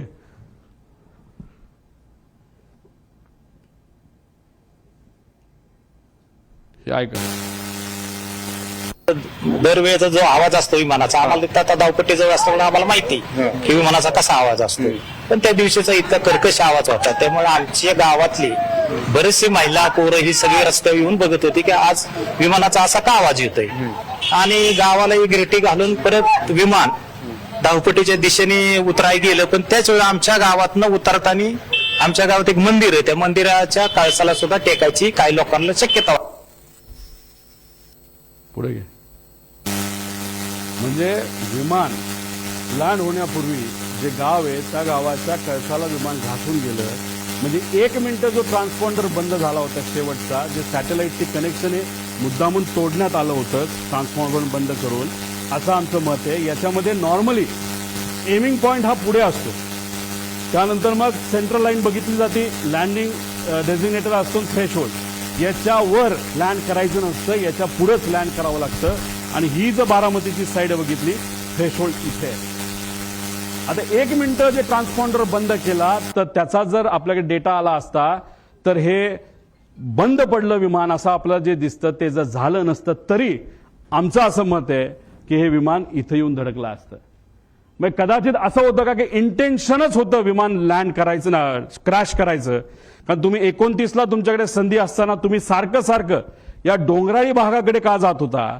आणि जर तुम्ही एवढ्या लो आला होता मग कुठंतरी तुम्ही जर ते तिथं बंद पडलं नसतं, नाही तर ते एका बाजूला गेलं नसतं तर तसंही ते जाऊन विमान तिथं धडकू शकलं असतं, असं आम्हाला त्या ठिकाणी भीती आहे. नाही तर आम्हाला त्याबद्दलची त्या ठिकाणी शंका आहे. म्हणजे थ्रेशोल्डच्या खाली म्हणजे हे अनेक असे प्रश्न, म्हणजे एमिंग पॉइंट हा तो तिथली शेवटची बाजू म्हणजे डोंगराळी बाजूच एमिंग पॉइंट होतं का असा प्रश्न त्याच्यामध्ये आहे. आणि त्याच्यातच तो पॉइंट समोर येत असताना कदाचित असंही होऊ शकतं, जेव्हा पाठकाला ते कळालं, त्या ज्या मॅडम होत्या त्यांनी कदाचित मग विमान एका बाजूला ओढण्याचा प्रयत्न केला. काय हे जोपर्यंत ब्लॅक बॉक्स आपल्याला मिळत नाही, जोपर्यंत आपल्याला कम्युनिकेशन त्या कॉकपिटमध्ये काय झालं हे जोपर्यंत कळत नाही, जोपर्यंत इक्विपमेंट मुवमेंट तिथे कळत नाही, तोपर्यंत ह्या गोष्टी आपल्याला कळणार नाही. त्यामुळे ह्या गोष्टींकडे खऱ्या अर्थाने लक्ष देण्याची जरूरत आहे. पुढे आता ह्याच्यामध्ये आपण जर बघितलं तर तुम्ही सुद्धा गाडी चालवत बाहेर जावा, एखादं कुत्रं मध्ये आलं, माणूस मध्ये आला आणि तुम्हाला माहिती आहे आता तुमचा ऍक्सिडेंट होणार आहे, कितीही तुम्ही शांत असला तरी तुम्ही एखादी शिवी द्याल, तुम्ही चिडाल, तुम्ही त्याकडे रागवून बघाल, काहीतरी तुम्ही कराल. आता याच्यामध्ये आपल्यासारखं म्हणजे सामान्य लोकांसारखं कुणी रिॲक्ट केलं जेव्हा 8:43:55 फील्ड इन साईड जेव्हा पाठक मॅडम त्या ठिकाणी बोलल्या तेव्हा तिथं 8:44:13 म्हणजे जेव्हा ते टिल्ट झालं तेव्हा मॅडम म्हणाल्या होत्या ओ शिट ओ शिट. हे त्यांचं रिॲक्शन आहे, हे त्या मॅडमचं रिॲक्शन आहे, को पायलटचं रिॲक्शन आहे. पण या पुऱ्या 5 मिनिटांमध्ये जेव्हा तो पीटीटी दाबला गेला होता, त्या पीटीटीत जेव्हा दाबलं जातं तेव्हा फक्त को पायलटचा आवाज येत नसतो, पायलटचाही आवाज येत असतो. पायलट जर गाणं गात असेल, काय सुंदर सिनरी आहे, काय झाडं आहेत, काय झुडपं आहेत असं पायलट बोलला तरी त्या पीटीटी मध्ये तो आवाज रेकॉर्ड होतो. आम्हाला जे कळलंय त्या मेन पायलटचा आवाज कुठेही तिथं येत नव्हता. मग पायलट झोपला होता का डोज ऑफ झाला होता का वेगळंच काहीतरी झालं होतं का मुद्दामून त्याच्या मनामध्ये एक निश्चय त्याचा होता की आता आपल्याला हे विमान काही झालं तरी जमिनीवरच त्या ठिकाणी घेऊन जायचं आणि ऍक्सिडेंटच घडवायचा, असे अनेक प्रश्न निर्माण होतात. त्यामुळे ब्लॅक बॉक्समधून माहिती आणणं हे महत्वाचं आहे. ही नॅचरल रिॲक्शन होती, ओ शिट ओ शिट. तिथं मेडे मेडे बोलावं लागतं, पण मेडे मेडे बोलण्याची सुद्धा मानसिकता त्या मॅडमची नव्हती. का? कारण का त्यांना या गोष्टीचं कदाचित काहीच माहित नव्हतं. जेव्हा विमान हाताबाहेर गेलं, नाहीतर तिथं एक सर्किट ब्रेकर नावाचा एक बटन असतं, ते जर बटन बंद केलं तर विमानाच्या सगळ्या गोष्टी बंद होतात आणि विमान ज्या पद्धतीने एखादी बाटली आपण असं फेकू त्या पद्धतीने ते तिथं पडतं, जे तिथं पडताना आपण सगळ्यांनी बघितलेलं आहे. आणि त्यानंतर 11 सेकंद नाही तर 8 सेकंद नंतर हे क्रॅश झालेलं आहे. म्हणजे 8 सेकंदाचा त्याच्यामध्ये गॅप आहे. बटन जेव्हा शिफ्ट केलं गेलं तेव्हाच त्या पाठक मॅडमला, ज्या तज्ज्ञ होत्या पायलटच्या, आणि एक गोष्ट तुम्ही समजून घ्या, माझ्या माहितीनुसार हे क्रॉस व्हेरीफाय करावं लागेल, हे कपूर 16,000 तास दिसत असले तरी पाठक मॅडम ज्या 1600 तासाचं त्यांचं फ्लाइंग आहे ते फक्त लेअर जेटवर झालं होतं. आणि हे जे आहे आपले कपूर यांचं फ्लाइंग हे वेगळ्या वेगळ्या विमानात झालं होतं. त्यांचा अनुभव कदाचित लेअर जेटवर या पाठक मॅडमपेक्षा कमी होता आणि ते कॅप्टन इन कमांड जेव्हा कमर्शियल एअरलाईन मध्ये होते तेव्हा कॅप्टन इन कमांड ते नव्हते, नजीकच्याच काळामध्ये कॅप्टन इन कमांड ते झाले होते, असं कुठंतरी शंका नाही तर काही प्रमाणात काही लोकांकडनं माहिती आम्हाला आलेली आहे. त्याची माहिती घेऊन त्या डिटेलमध्ये जाणं हे अतिशय महत्वाचं आहे. त्यामुळे दादांचा दौरा का बदलला, विमानाची वेळ बदलली गेली का, पायलट खरंच बदलले का बदलले, असे काही प्रश्न आहेत. मग त्यानंतर केंद्रीय विमान मंत्रालयाचा अहवाल आलाय का, एटीसी ट्रान्सक्रिप्ट, आणि या अहवालामध्ये का त्याच्यामध्ये डिस्परन्सी आली, का त्याच्यामध्ये फरक आलेला आहे, मधील वेळेची विसंगती का आली, पायलट रडारचा 1 मिनिट आधीच ते जो ट्रान्सपॉन्डर आहे तो का बंद झाला, का बंद केला गेला, व्हिजिबिलिटी कमी असताना सुद्धा टेक ऑफ का झालं, जर टेक ऑफ पुण्याचं एअरपोर्ट बॅकअप पकडून केलं असेल तर लँड करण्याचा प्रयत्न का तिथं झाला, असा आमचा प्रश्न आहे. रनवे 29 अवेलेबल असताना, सेफ असताना, फ्लॅट असताना, कुठलंच टेन्शन तिथं नसताना, तिथं सूर्याचा पण त्रास नसताना सारखं सारखं मला रनवे 11च पाहिजे असं का त्या ठिकाणी सांगण्यात आलं. आधीच विमान कमी उंचीवर आणले गेले होते का. त्यानंतर शेवटच्या काही मिनिटात पायलट काहीच, जो मेन पायलट आहे, एवढी घटना जमीन जवळ येते, विमान टिल्ट होतंय, तिथं बंद पडतंय विमान, तरी तुम्ही काहीच बोलत नाही. याचा अर्थ काय, तर याचा अर्थ जर काढायला गेलं तर मी सामान्य परिवारातला एक व्यक्ती म्हणून, नाही तर सामान्य व्यक्ती ज्याचं टेक्निकल बॅकग्राऊंड कुठलंच नाही, मला असं वाटतं की हा अपघात नाही, हा 100% त्याच्यामध्ये घात असू शकतो. आणि हीच माहिती आम्हाला सगळ्या इन्व्हेस्टिगेशन एजन्सीजकडनं पाहिजे. पण मग इन्व्हेस्टिगेशन एजन्सी, सरकारी एजन्सी हे योग्य पद्धतीने काम करू शकतं का, करू शकतं. पण लोकांच्या मनामध्ये शंका आहे. काही दिवसांपूर्वी माजी अधिकारी ज्यांनी अजितदादांवरच टीका केली होती, त्या अधिकाऱ्याने सुद्धा सांगितलं की ठीक आहे, दादांचं माझं एवढं चांगलं नव्हतं, पण मग एन्क्वायरी करत असताना जर सरकारीच एजन्सी करणार असेल तर त्यांना जसं पाहिजे तसंच ते एन्क्वायरी करू शकतात. म्हणून आमचं परिवाराचं आणि एक कार्यकर्ता म्हणून आणि दादा हे आमचे नेते म्हणून आम्हाला ज्या काही शंका आहेत त्या शंका ह्या एक्सटर्नल एजन्सीकडनं त्या ठिकाणी घेणं अतिशय महत्वाचं आहे. ज्या नावं मी पुढे जाऊन तिथं आपल्याला सांग, BEA bureau of enquiry and analysis for civil aviation France ही एक चांगली कंपनी आहे. त्यानंतर AAIB UK ही दुसरी एक चांगली कंपनी आहे. नॅशनल ट्रान्सपोर्टेशन सेफ्टी बोर्ड, कारण का ही कंपनी बंबार्डियर ही कॅनेडियन कंपनी आहे, पण हे विमान मॅन्युफॅक्चर अमेरिकेत झालंय. अमेरिका जे कुठलं विमान मॅन्युफॅक्चर होतं त्याचं इन्व्हेस्टिगेशन ही एजन्सी अमेरिकेची तिथं करते. त्यामुळे या तिघीपैकी ज्या कुठल्या चांगली आहे, नाहीतर त्यातल्या 2 एजन्सीकडे हे काम तिथं देण्यात आलं. सरकार करायचं करू द्या, आमचा त्यांच्यावर काही विश्वास नाही असं नाही, पण त्यांनाही करू, पण ही बॅकअप अशा एजन्सी त्याच्यामध्ये असणं आमच्या सर्वांसाठी अतिशय महत्वाचं आहे असं माझं मत आहे. एक स्लाइड आधी. आता ह्याच्यामध्ये आपण जर बघितलं तर फॉरेन्सिकची जी टीम आहे ती टीम दुर्दैवाने उशिरा आली. ती का उशिरा आली, त्यांनी खरंच आतापर्यंत काय केलं, सीआयडीला काम दिलंय, चांगली गोष्ट आहे. आपण सीआयडीला एअरपोर्टवर जाण्याची परवानगी आहे का.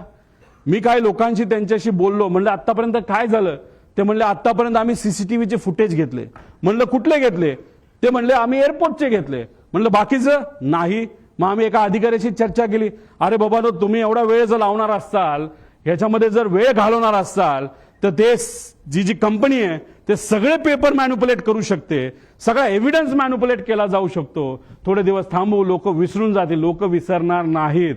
आम्हाला ही माहिती पाहिजे म्हणजे पाहिजे. त्यामुळे सीआयडी विश्वास नाही असं नाही, पण त्यांना पूर्ण अथॉरिटी नसणार आहे. कारण विमानतळावर गेल्यानंतर पोलिसाला, खाकी वर्दीच्या व्यक्तीला आज जाण्याची परवानगी तिथं नसते. तिथं CISF असेल, नाहीतर केंद्रीय जे काही एजन्सीज असतील त्याच तिथं जातात. नाहीतर इन्व्हेस्टिगेशन करायचं असेल तर सीआयडी करू शकत नाही. करू शकतं, कपॅसिटी आहे, पण ते कुठलं तर क्रिमिनल म्हणजे कुठं खून झाला, कुठं काय झालं. पण हा विषय हा एअरपोर्ट अथॉरिटीच्या रिलेटेड आहे. त्यामुळे अशीच एजन्सी द्यावी लागेल जी अनुभवी आहे. एक आपली इंडियाची घ्या आणि बाहेरच्या 2 घ्या, अशी आमच्या सगळ्यांची त्याच्यामध्ये मागणी आहे. पुढं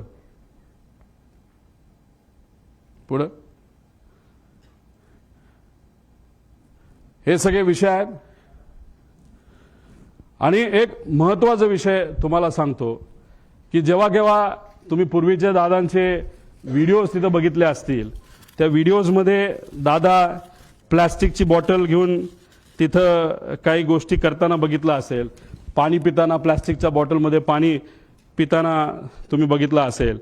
आणि मग पण नजीकच्या काळामध्ये म्हणजे हे जे काय आहे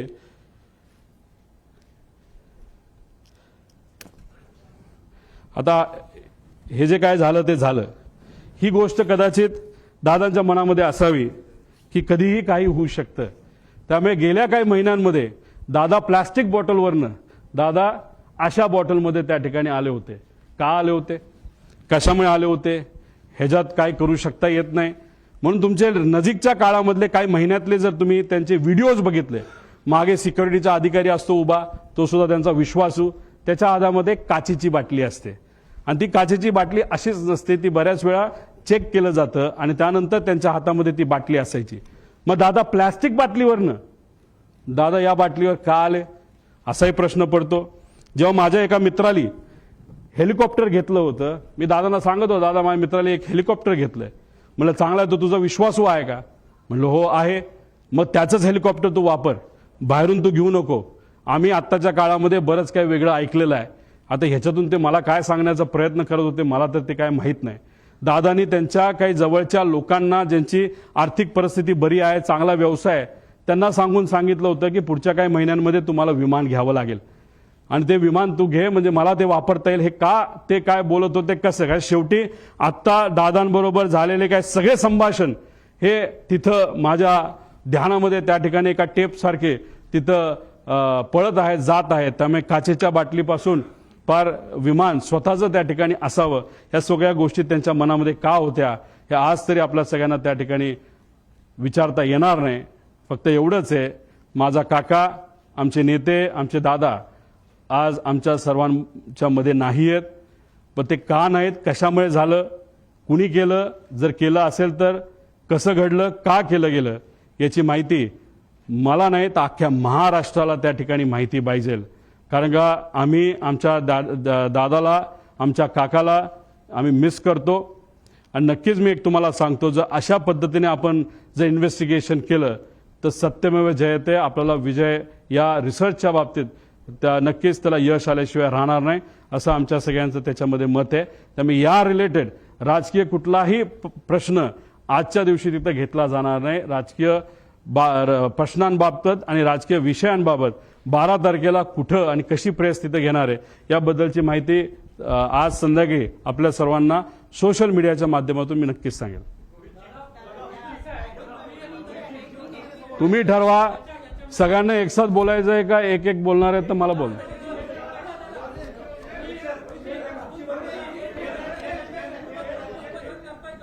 हा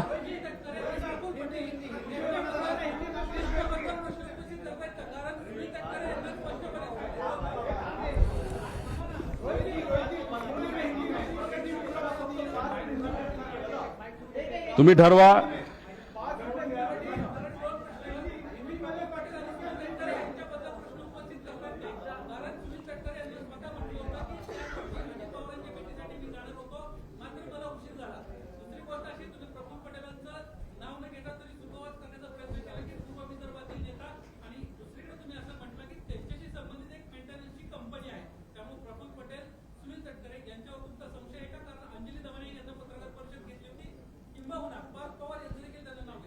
एक तुम्ही समजून घ्या,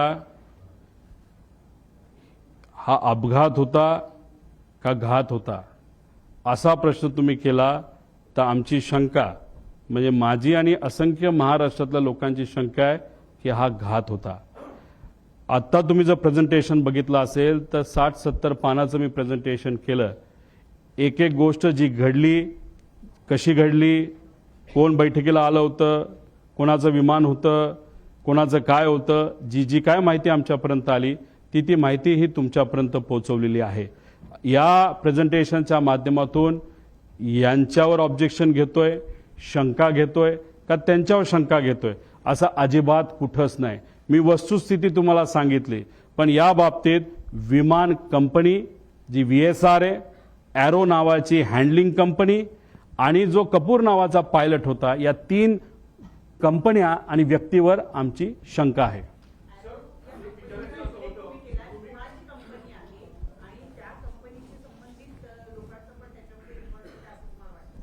या पुऱ्या डिस्कशनमध्ये तुम्ही बघितलं असेल, एरो नावाच्या कंपनीने VSRचं हे विमान हायर केलं होतं.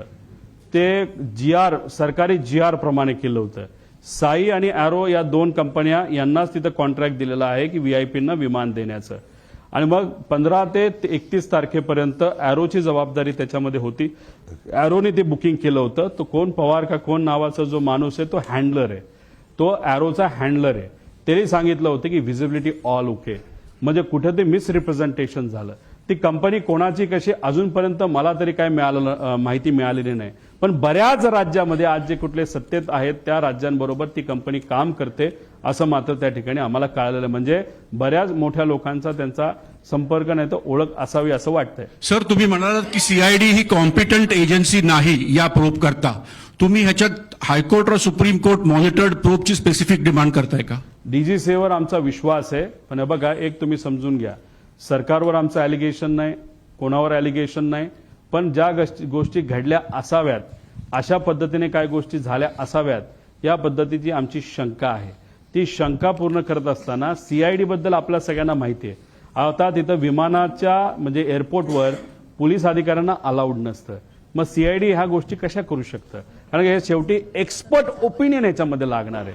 मग एक्सपर्ट ओपिनियन कोणाकडे? अशा भारताच्या बाहेरच्या 1-2 कंपन्या तुम्ही हायर करा. या इन्व्हेस्टिगेशनमध्ये त्यांना तुम्ही ताकद घ्या. DGCAला सुद्धा एक टीम तुम्ही त्या ठिकाणी तयार करा. आणि अजून एक गोष्ट, ब्लॅक बॉक्स जेव्हा तुम्ही त्याचा अभ्यास कराल, त्याचं जे पूर्ण रेकॉर्डिंग आहे, कारण गुजरातला जो ऍक्सिडेंट झाला त्याचं पूर्ण रेकॉर्डिंग पब्लिककडे मिळालेलं नाही. सिलेक्टेड गोष्टींचं रेकॉर्डिंग बाहेर आलेलं आहे. आमची मागणी आहे, ब्लॅक बॉक्समधलं जे कुठलं तिथं रेकॉर्डिंग आहे, जे पूर्णपणे परिवारातल्या एका व्यक्तीला नाहीतर काही ठराविक लोकांना एक्सपर्ट बरोबर ते बघण्याची संधी सरकारकडनं त्याच्यामध्ये देण्यात यावी. आणि त्याच्याच बरोबर जे काही डिव्हाइसेस नाहीतर जी काही तिथं इक्विपमेंट्स होती त्याची जी मुवमेंट असेल ती सुद्धा आम्ही एखाद्या तज्ज्ञाकडनं त्या ठिकाणी त्याचा अभ्यास करू. त्यामुळे CIDवर आम्ही आक्षेप घेत नाही. पण कधी कधी काय होतं, एका एजन्सीचं नाव दिल्यानंतर सामान्य लोकांना असं वाटतं अरे CID का बघते, कारण का एका मोठ्या सिरियलचं नाव CID होतं तर लोकांना वाटतं लय भारी काम, ते चांगलंच काम करतात. पण या टिपिकल घटनेबद्दल ते चांगलं काम करतील कारण का हे त्यांचं एक्सपर्टीज नाही. म्हणून जे एक्सपर्ट आहेत, डॉक्टर जर हृदयाचा असेल तर हृदयाच्याच डॉक्टरकडे जावं लागतं, डोळ्याच्या डॉक्टरकडे जाऊन चालत नाही असं आमचं मत आहे. गेल्या 10 दिवसामध्ये तुम्ही सांगितल्याप्रमाणे गेल्या 10 दिवसामध्ये फक्त CCTV चेक करतायत, ते सुद्धा एअरपोर्टवरचेच. त्यामुळे कुठेतरी सरकार सुद्धा या चौकशीच्या घेऱ्यामध्ये आहे की या सगळ्या जी दुर्घटना झालेली आहे त्या दुर्घटनेमध्ये सरकार सुद्धा चौकशी पूर्णपणे लवकरात लवकर करावी याच्यापासून दूर पळतंय.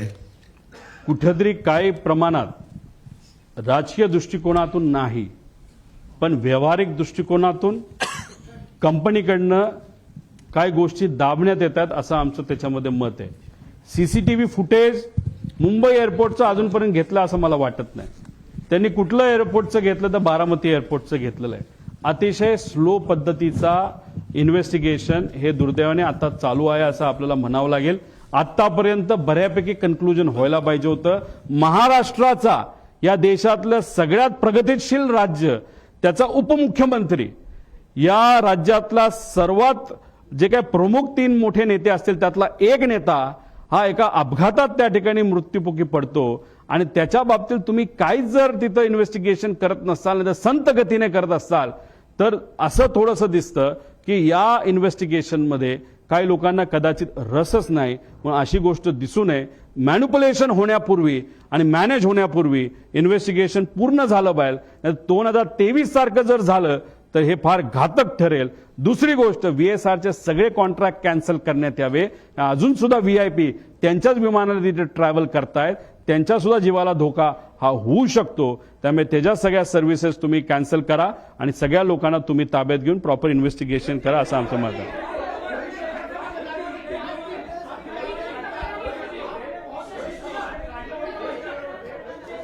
या बाबतीतलं माझ्याकडनं एक पत्र हे नक्कीच आम्ही दिल्लीला DGCAला त्या ठिकाणी देऊ, मंत्री महोदयांना देऊ आणि एक विनंती करू की ज्यांच्या कोणाकडे इन्व्हेस्टिगेशन आहे म्हणजे CID करत असलं ते अथॉरिटी ही वेगळी आहे त्यांना सांगून इंटरनॅशनल लेवलच्या काही कंपन्या आपल्याला घेता येतात का हे त्या ठिकाणी आपल्याला बघावं लागेल. आणि आज आम्हाला असं कळतंय की अजितदादांच्या पक्षाकडनं सुप्रियाताई आपलं सुनेत्रा वहिनी काकींच्या मार्गदर्शनाखाली अमोल मिटकरी आणि काही ठोंबरेताई आणि काही लोक बाबा पाटील हे सगळे सीएम साहेबांना भेटले होते.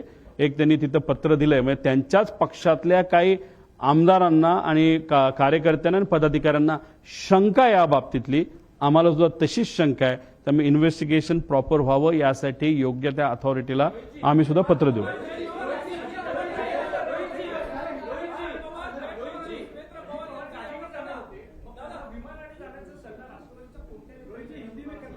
मगाशी तुम्हाला सगळं मी त्या ठिकाणी सांगितलेलं आहे. कुणी काही सल्ला वगैरे त्या ठिकाणी दिला नसेल, पण लेट का झालं हे फक्त मी तुम्हा सर्वांना सांगितलं. तुम्ही सगळेच एक साथ बोलता, मला कसं कळणार आहे?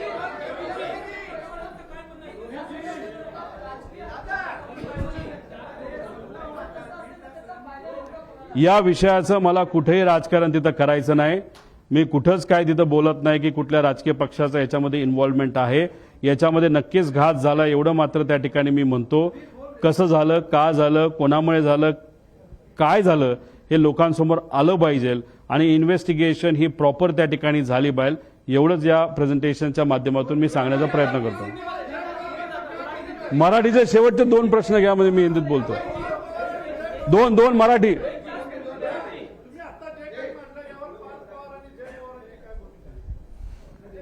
त्यांच्याशी बेसिक चर्चा करत असताना काही प्रमाणात त्यांना सुद्धा शंका आहे आणि शंका असल्यामुळे अमोल मिटकरी गेले ना सीएम कडे. त्यांच्याच पक्षातले आमदार आणि कार्यकर्ते, मग ते का गेले असतील? शंका असल्याशिवाय ते जाणार नाही. त्यांना शंका आहे, माझ्याकडे मला पण शंका आहे. थोडा मी अभ्यास जास्त केलेला आहे, तो मात्र तुमच्या समोर सगळ्यांसमोर तिथे दिलेला आहे.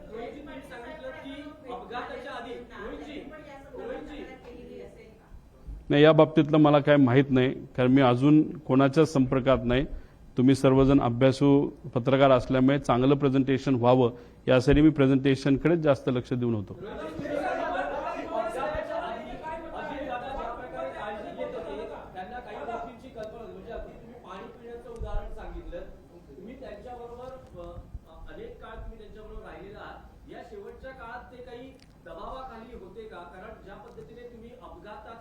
संशय व्यक्त करतात, काही तुम्हाला त्यामागे घातपातामागे काही वाटतंय का की कोणी असू शकतं किंवा काय कारण प्राथमिक अंदाज असू शकतो? अजितदादांवर दबाव टाकणं तसं सोपं नव्हतं. लढवया नेता त्याच्यामध्ये होते ते, पण काळजी नक्कीच ते तिथे घेत होते. मी फक्त एक उदाहरण सांगितलं, त्याच्या मागचं कारण मला माहीत नाही. प्लॅस्टिकच्या बॉटलमध्ये टॅम्परिंग होऊ शकतं, त्या पाण्यामध्ये काही मिक्स केलं जाऊ शकतं, म्हणून त्यांनी ती बॉटल प्लास्टिकवरनं ग्लास बॉटलकडे ते तिथं वळले. हेलिकॉप्टरच्या बाबतीत मी माझा स्वतःचा अनुभव तुम्हाला तिथं सांगितला. म्हणजे काळजी कुठं ना कुठे ती त्या ठिकाणी ती होती. पाण्याच्या बाबतीत त्यांनी ॲक्शन नक्कीच तिथं घेतली. जर त्यांच्या मनामध्ये विमानाच्या बाबतीत सुद्धा जर शंका होती तर तिथं जर वेगळी ॲक्शन त्यांनी घेतली असती तर दादा आज आपल्याबरोबर असते.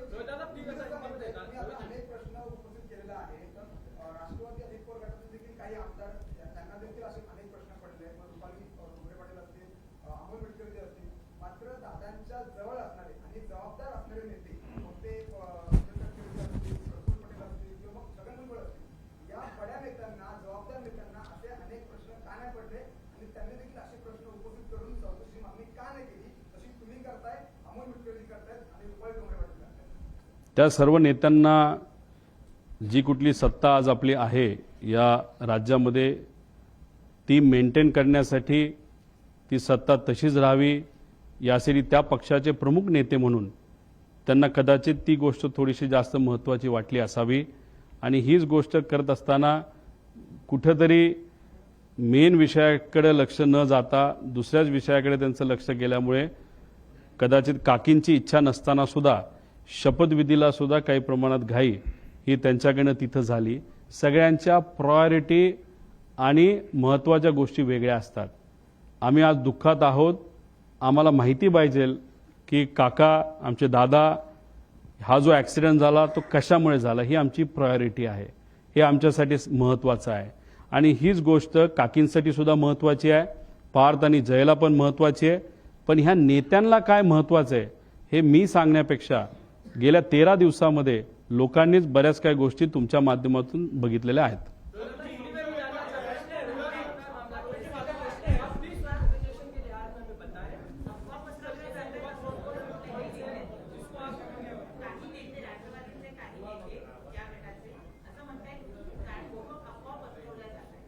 रोहित पवार एवढ्या मोठ्या कॅमेराच्या संख्येसमोर आणि एवढ्या अभ्यासू मराठी पत्रकारांच्या समोर प्रेझेंटेशनच्या माध्यमातून काही गोष्टी जर पुढे त्या ठिकाणी सांगत असतील तर ह्याला अफवा म्हणत नाही, ह्याला रोकटोक प्रेस कॉन्फरन्स त्या ठिकाणी म्हणतात. आणि त्यांच्यात आणि आमच्यात हाच फरक आहे. ते काय काय म्हणेना, आम्हाला काही घेणं देणं नाही. ते जे कुठले नेते असतील 4-5 त्यांचा पक्षच वेगळा आहे आणि आमचा पक्ष वेगळा आहे. काका मात्र आमचे त्या ठिकाणी गेलेले आहेत. त्यामुळे काकांच्या बाबतीत काय घडलं हे मला तरी माहिती पाहिजे. त्यांना माहिती नको असेल तर तो त्यांचा विषय आहे.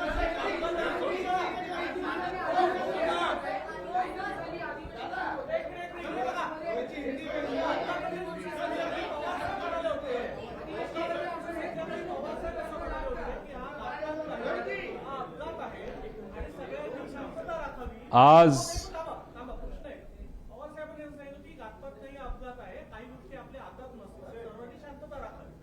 तर पवार साहेबांच्या म्हणण्यापासून वेगळा असं तुम्ही अभ्यास केला म्हणून हे म्हणणं झालंय का? नंबर 1. नंबर 2, तुम्ही जसं आता सांगितलं की जय आणि पास याची प्राथमिक चर्चा झाली. हे जे काही प्रेझेंटेशन तुम्ही केलं ते पवार साहेबांना दाखवायचं आहे का? आणि ते दाखवून नंतर आता तुम्ही प्रेस घेताय. साहेबांनी जे कुठलं स्टेटमेंट त्या ठिकाणी दिलं ते 28 तारखेला माझ्या अंदाजाने 12-1च्या दरम्यान तिथं दिलं असेल. काय असेल ते म्हणजे 6-7 तास झाले होते. मी 13 दिवसानंतर बोलतोय. 6 तासामध्ये आपल्याला किती कळतं आणि अंदाज काय असतात. आणि दुसऱ्या दिवशी लाखो लोक हे बारामतीमध्ये तिथे येणार होते. अर्धवट माहितीवर एखादं स्टेटमेंट मोठ्या नेत्याकडनं जर चुकीचं गेलं आणि त्याच्यावर जर लोकांनी वेगळी भूमिका घेतली तर मग जो महत्त्वाचा दिवस असतो तो दुःखाचा दिवस असतो पण महत्त्वाचा असतो. लाखो लोक वेगळं काहीतरी तिथं निर्णय घेऊ शकतात. हे एवढी मॅच्युरिटी आणि एवढा अभ्यास पवार साहेबांचा नक्कीच त्या ठिकाणी आहे. 6 तासामध्ये एखादं स्टेटमेंट देणं, 13 दिवसामध्ये स्टेटमेंट देणं याच्यामध्ये नक्कीच त्याच्यामध्ये फरक आहे. काल पवार साहेबांशी मी बोलणार होतो पण तब्येतीचं कारण असल्यामुळे त्या ठिकाणी मला त्यांना ते प्रेझेंटेशन दाखवता आलं नाही. आणि दुसरी गोष्ट तुम्हाला सांगतो की रोहित पवारनी आजपर्यंत जे काही मीडियामध्ये स्टेटमेंट दिलेले आहेत, जे काही प्रेस कॉन्फरन्सेस घेतलेले आहेत, याच्यामध्ये मी कोणाची परवानगी त्याच्यामध्ये घेतलेली नाही. विचाराचा पक्का असल्यामुळे पवार साहेबांच्या मनामध्ये काय याचा अंदाज असल्यामुळे आजपर्यंत गेल्या 7 ते 8 वर्षामध्ये माझ्या प्रेझेंटेशन, माझ्या वागण्यावरनं, माझ्या बोलण्यावरनं मी कुठेही तिथं चूक नाही तर कॉन्ट्रोवर्सी केली नाही. त्यामुळे पवार साहेबांना माहीत होतं, टीव्हीवर सातत्याने येत होतं. पण साहेबांचा माझ्यावर विश्वास असल्यामुळे साहेबांनी मलाही विचारलं नाही आणि मी त्यांना हे प्रेझेंटेशन तिथं दाखवलेलं नाही. तुम्ही जे म्हणताय जे काय मॅनिप्युलेशन झाले त्याच्यामध्ये हा एक व्यापक गट आहे असं तुम्हाला वाटतं की फक्त त्या गैरमानिकाचा अतिघाई किंवा अतिविश्वास घडला हे नक्की काय की सगळं? आता वैमानिक कसा होता, काय होता, त्याचं फायनान्शियल बॅकग्राऊंड काय, अजून कुठले विषय आहेत का, डिप्रेशनमध्ये होता का, मेंटल स्टेट त्याची कशी होती, DGCAचे मेंटल स्टेटचे काही त्या नॉर्म्स आहेत, त्या मेंटल स्टेटचा वापर करून प्रेशर टाकून या पायलटच्या माध्यमातून हा घात घडून आणला. अनेक प्रश्न आहेत. त्यामुळे या प्रश्नावर कुठं ती एक इन्व्हेस्टिगेशन होणं महत्त्वाचं आहे. मी मगाशी तुम्हाला सांगितलं इथं मला राजकीय कुठंच काय बोलायचं नाही. घातपात आहे का तर त्याची शंका 100% आहे. राजकारण हे मी आणत नसल्यामुळे राजकीय आहे का नाही याचा मी विचार सुद्धा केलेला नाही.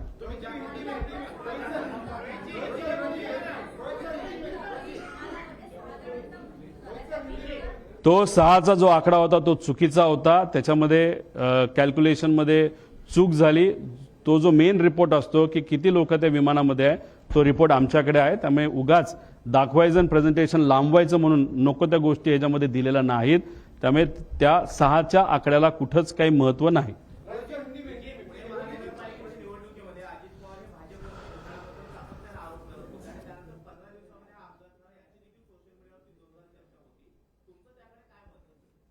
राजकीय या घटनेबद्दल राजकीय भूमिकेतून मी कुठंच तिथं त्या ठिकाणी बोलणार नाही. बोलायचं झालं तर फाईल वगैरे या बऱ्याच गोष्टी आपल्याला बोलता येईल पण त्याला काय अर्थ नाही. कारण सरकारमध्ये असणारे सर्व नेते जे आज सत्तेत आहेत त्यांची सुद्धा नक्कीच इच्छा असावी ही घटना घडली कशी आणि उद्या घडू नये याच्यासाठी सुद्धा त्यांनी काय करावं या बाबतीत लक्षात इथं घ्यावी. अभी हिंदी में अभी एक बहुत बड़े प्रेजेंटेशन के माध्यम से लोगों के सामने अजीत दादा पवार उनका जो एयरपोर्ट विमान का जो एक्सीडेंट हुआ था वो कैसे हुआ, कितने टाइम में हुआ, उसके कुछ टेक्निकल डिटेल्स वहां पे हमने दिए थे. अभी बहुत ज्यादा डिटेल में अभी बात नहीं कर पाऊंगा, लेकिन इसमें 3 विषय है.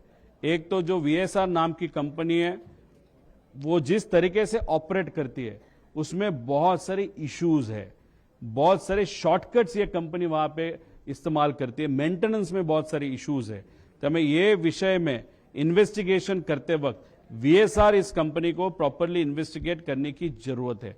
यूरोपियन जो एविएशन एक एजेंसी है उन्होंने VSR को बैन किया है. उनका जो भी ऑपरेटिंग लाइसेंस है यूरोप का वो कैंसिल किया गया है और उस तरीके का नोटिस DGCA को भी दिया है. ये कब के एक्सीडेंट के लिए? 2023 के एक्सीडेंट के लिए. लेकिन अभी तक DGCA ने कोई भी वहां पे एक्शन नहीं ली और VSR के माध्यम से भी अभी तक यूरोपियन एजेंसी को इंफॉर्मेशन दी नहीं गई. और 2023 में जो मुंबई में एक्सीडेंट हुआ था और दादा का जो एक्सीडेंट हुआ था वो सेम कंपनी के प्लेन थे और जैसे कि बम्बार्डियर, लेयरजेट, शायद थोड़ा सा साइज में फर्क हो सकता है, लेकिन ऑपरेटर कौन था? तो वो VSR ही वो ऑपरेटर था. अभी मुंबई में जो एक्सीडेंट वहां पे हुआ उसकी इंफॉर्मेशन और उसका इन्वेस्टिगेशन 2 साल तक अभी तक पूरा नहीं हुआ. अभी हमारी सरकार को विनती है कि वो इन्वेस्टिगेशन इमीडिएटली वहां पे बाहर आना इंपॉर्टेंट है. अजीत दादा का इन्वेस्टिगेशन भी जल्दी से जल्दी होना बहुत इंपॉर्टेंट है. 2023 का इन्वेस्टिगेशन अगर बहुत जल्दी होता था, उसमें से अगर त्रुटि या जो फ्लॉज है वो बाहर आते तो शायद अजीत दादा का ये एक्सीडेंट नहीं होता था. वहां पे जो नेग्लिजेंस हुआ, इन्वेस्टिगेशन में जो नेग्लिजेंस हुआ, इसके कारण भी ये एक्सीडेंट हो सकता है. दूसरी बात, कपूर नाम के जो पायलट थे, जो मेन पायलट थे, उनके एक्सपीरियंस के बारे में, वो भी लेयर जेट एक्सपीरियंस के बारे में उनका अगर अनुभव आप देखो, वहां पे अगर जो अल्कोहलिज्म का अनुभव है उसके लिए बहुत सारे प्रूफ है. 3 साल उनका लाइसेंस, फ्लाइंग लाइसेंस वहां पे कैंसिल हुआ था. उनके बारे में बहुत सारी इंफॉर्मेशन और जो VSR कंपनी का जो इंटरनल एक इंपॉर्टेंट ग्रुप है व्हाट्सएप का, उसमें से बहुत सारी ऐसी इंफॉर्मेशन मैंने आपके सामने लाई जहां पे VK सिंह जो खुद मालिक है वहां पे वहां कपूर जी को या जो कपूर है या जो और बाकी पायलट्स है वो कैसे दारू पीते हैं, कैसे मस्ती करते हैं, उसके बारे में कुछ इंफॉर्मेशन आप सबको वहां पे दी थी.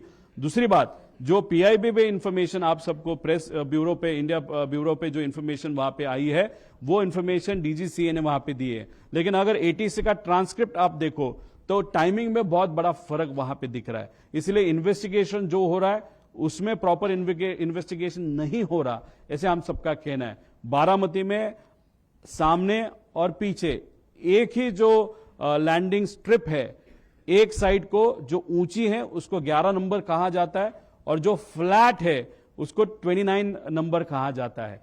शुरुआत में ये जो विमान है जो अजीत दादा को लेके वहां पे जा रहा था, उन्होंने 29 नंबर का साइड वहां पे ATC से परमिशन मांगी थी. वहां पे आगे सन भी नहीं था और फ्लैट लैंड था, वो लैंड हो सकते थे, लेकिन अचानक से उन्होंने 11 का लैंडिंग वहां पे मांगा. फिर उन्होंने टर्न अराउंड लिया, वापस 29 का मांगा, वापस कैंसिल किया, वापस 11 का वहां पे मांगा. वहां पे अनफॉर्चुनेटली थोड़ा सा हायर सेक्शन होने के कारण वहां पे एक्सीडेंट हुआ था. दूसरी बात, जो अगर ट्रांसक्रिप्ट आप देखो जो ATS का है उसमें टाइमिंग और उसमें जो भी वहां पे बताया गया है उसका अगर कैलकुलेशन अगर आप करो और जो सैटेलाइट से ये प्लेन कनेक्ट होता है उसका ट्रांसपॉन्डर 1 मिनट पहले बंद किया गया था, तो 1 मिनट पहले तक प्लेन की हाइट, स्पीड, लेंथ और उसका alignment to the landing strip was okay. But 1 minute में ऐसा क्या हो गया कि ट्रांसपॉन्डर बंद किया गया और उस 1 मिनट में ये प्लेन शायद बहुत नीचे आया था और वो घटना वहां पे घटी. वो स्टॉल क्यों हुआ उसके बहुत सारे अलग अलग कारण है, लेकिन उसमें से एक कारण ये मैन्युअल इंटरवेंशन वो भी वहां पे हो सकता है. इस सबको देखने के बाद, वो जो भी ट्रांसक्रिप्ट पढ़ने के बाद, सुनने के बाद, हम सबको ऐसे थोड़ा सा लगता है कि ये जो पायलट है उनको अल्कोहलिज्म का थोड़ा सा गलत अनुभव उनका था, इंफॉर्मेशन उसके बारे में बहुत सारी है। और उसी के साथ जो ट्रांसक्रिप्ट में पाठक मैम जो है, जो वैमानिक को पायलट है, उनका आवाज आ रहा है, लेकिन कॉकपिट में और किसी का आवाज वहां पे पीटीटी के माध्यम से वहां पे सुनाई नहीं दे रहा। तो उसमें वो पायलट क्यों नहीं बात कर रहा? और एंड का अगर संभाषण अगर आप देखो या कॉन्वर्सेशन आप देखो, तो पाठक मैम वहां पे ओ शिट मतलब जनरली मेरे मेरे बोला जाता है ओ शिट, क्योंकि जब आपको डेथ आपके सामने दिखती है तब आपका दिमाग नहीं चलता, आपके मन में जो है वो बाहर आता है। ऐसे वो कॉमन मैन की तरह वो जो पाठक मैम है उनके माध्यम से वो आवाज तो निकला, लेकिन हमारे मेन पायलट जो थे उनके माध्यम से एक भी आवाज वहां पे नहीं आई। ऐसे बहुत सारे प्रश्न इस प्रेजेंटेशन के माध्यम से 1 घंटा प्रेजेंटेशन चला। आप सबको ये प्रेजेंटेशन इंग्लिश में वहां पे और हिंदी में भी, मराठी तो है ही, लेकिन इंग्लिश और हिंदी में भी आपको दिया जाएगा, वो आप देख सकते हो, उसको पढ़ सकते हो। देखो ये जो रिसर्च हमने किया, लिमिटेड रिसोर्सेस के साथ हमने ये इन्वेस्टिगेशन किया। हम पावर में नहीं है, लेकिन कॉन्टैक्ट योग्य पद्धति का इस्तेमाल करते हुए राइट कॉन्टैक्ट के माध्यम से जो जी इंफॉर्मेशन हमारे पास आई, क्योंकि लाडले काका थे, वो मेरे रिलेटिव थे, हमारे नेता थे, और इस राज्य का बहुत बड़ा नेता इस एक्सीडेंट में वहां पे गुजर गया है। इसीलिए हम सबकी डिमांड है इन्वेस्टिगेशन प्रॉपर होना चाहिए। सीआईडी के माध्यम से इन्वेस्टिगेशन चलना है तो चलने दो, लेकिन it is not the right authority to do the investigation. Investigation करना है तो यूरोपियन, यूएस बेस्ड या फ्रांस या यूके बेस्ड ऐसे एजेंसी को वहां पे लाने की वहां पे जरूरत है। डिटेल इन्वेस्टिगेशन होने की वहां पे जरूरत है। और हम सबको ऐसे लगता है it was not an accident, but it was planned accident, ऐसे हम सबको लगता है।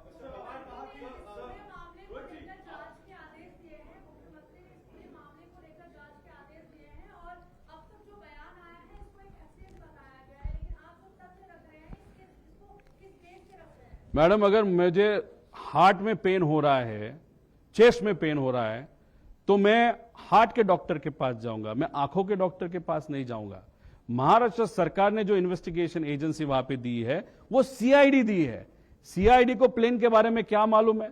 सीआईडी को प्लेन के टेक्निकल डेटा के बारे में क्या मालूम है? अगर दिल्ली में कुछ विषय है, उसका ऑफिस दिल्ली में वीएसआर का, तो दिल्ली में सीआईडी जा सकती है क्या? तो हम सबका कहना है कि सिर्फ सीआईडी देने के लिए मत दो, टेक्निकल प्रॉपर इन्वेस्टिगेशन एजेंसी होने की जरूरत है। आप डीजीसीए के माध्यम से इन्वेस्टिगेशन करो, लेकिन हम सबकी मांगनी है फ्रांस, यूके या यूएस बेस्ड जिसके नाम मैंने वहां पे दिए थे, उनके माध्यम से भी ये इन्वेस्टिगेशन होना चाहिए।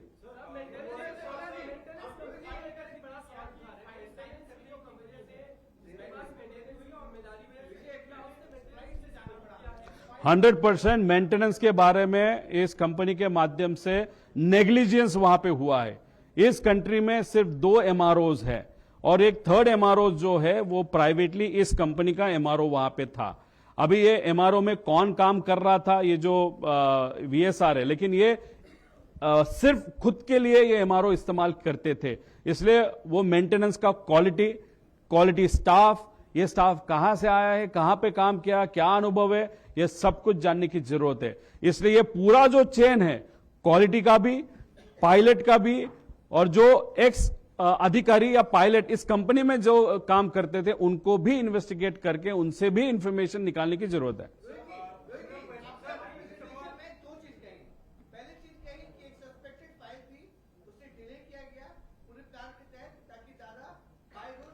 सर, मैं आपको कहना चाहता हूं, प्लानिंग ब्लिनिंग वहां पे मैं कुछ बोला नहीं था। मेरा कहना इतना ही है, अगर दादा का प्रेफरेंस अगर आप देखो तो उनका प्रेफरेंस रोड ट्रैवल होता है। 27 तारीख को दोपहर को कैबिनेट का मीटिंग होने के बाद 3-4 घंटा दादा ने खुद के ऑफिस के लिए, पार्टी के लिए, पार्टी के नेताओं के लिए और उनके ऑफिस का या पार्टी के जो पदाधिकारी है या जो ऑफिस का स्टाफ है उनके लिए वहां पे दिया था। अभी अगर 5 तक 5:30 तक जैसे प्लान मीटिंग्स थे, वो मीटिंग्स अगर होती थी तो दादा गाड़ी से पूना तक और पूना दूसरे दिन 28 को सुबह पूना से बारामती तक वहां पे पहुंच सकते थे। डिले किसके कारण हुआ वो इंफॉर्मेशन मैंने आप सबको दी। it is just an information. That is not an allegation. Please note.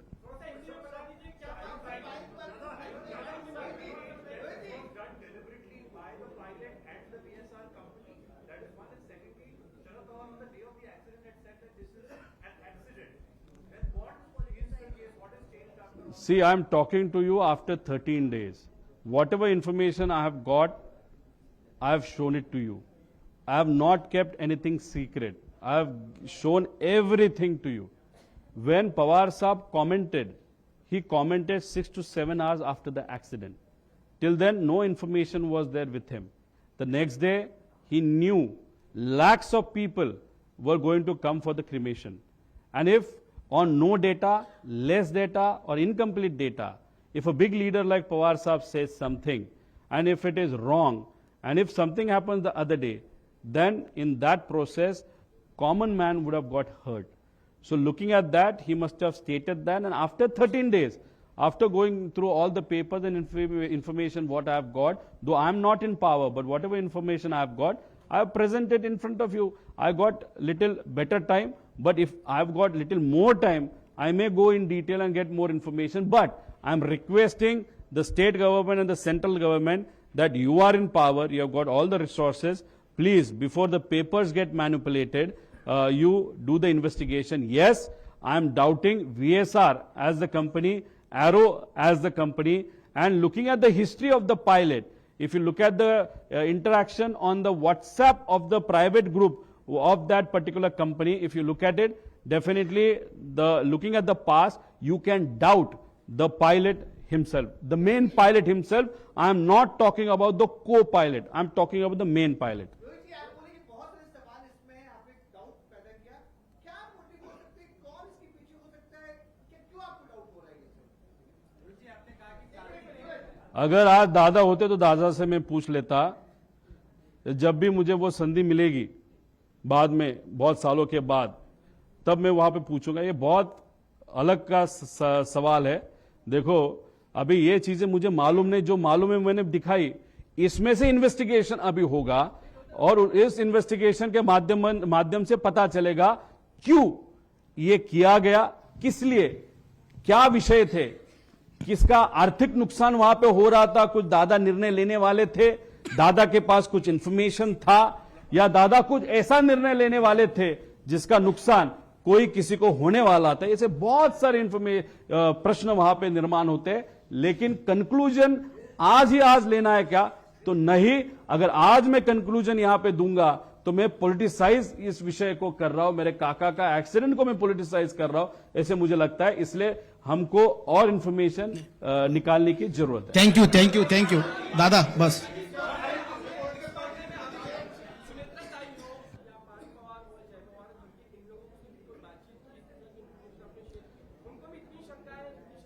देखो, आज अमोल मिटकरी, बाबा पाटिल, फिर ठोमरे ताई और कुछ उनके जो पदाधिकारी, मुझे अमोल मिटकरी तो आमदार है, वो हमारे पक्ष के आमदार नहीं है, वो अजीत दादा के पक्ष के आमदार है। वो खुद मुख्यमंत्री साहब के यहाँ पे गए थे। अभी डेफिनेटली उनके पक्ष में भी चर्चा है, तो उन्होंने पार से पूछा होगा, उन्होंने काकी से पूछा होगा, फिर उन्होंने सीएम के पास वो गए होंगे, तो डेफिनेटली उनके इसमें भी चर्चा चालू है। और दूसरी बात, ये प्रेजेंटेशन मैंने इनको दिखाया कि उनको दिखाया? ये प्रेजेंटेशन मैंने और मेरी टीम ने बनाया, इसलिए मेरे को किसी को दिखाने की जरूरत नहीं। जो मुझे लगा वो यहाँ पे लोगों को वहां पे मैंने दिखाया।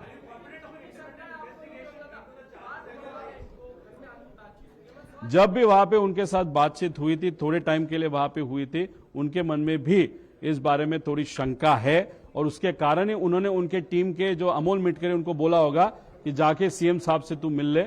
मैं अलग पार्टी का अलग कार्यकर्ता हूं, लेकिन काका तो मेरे भी थे, अंकल मेरे भी थे, इसलिए मुझे तो डाउट है। ये प्रेजेंटेशन के माध्यम से जो आज तक आपके सामने नहीं आया, वो मैं लाने की कोशिश वहां पे किया हूं।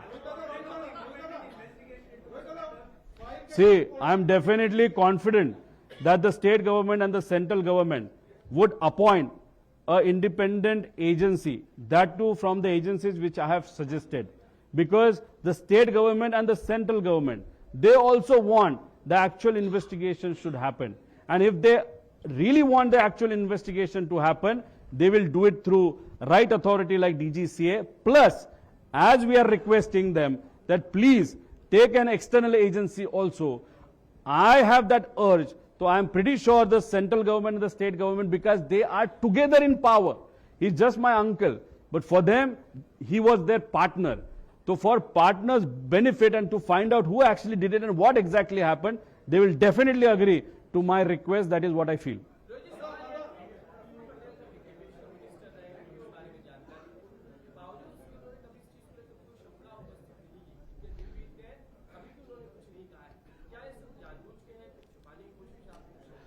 देखो, हमारे लिए यह एक्सीडेंट क्यों हुआ, दादा के बारे में ही ये क्यों हुआ, इसके बारे में हमारे मन में बहुत शंका है। ये हमारी प्रायोरिटी है और इस प्रायोरिटी के लिए हमने खुद वहां पे इन्वेस्टिगेशन की है। अलग अलग लोगों की अलग अलग प्रायोरिटी होती है। इन्वेस्टिगेशन शायद उनकी प्रायोरिटी नहीं होगी, उनके लिए सत्ता में रहना वो प्रायोरिटी रहेगी।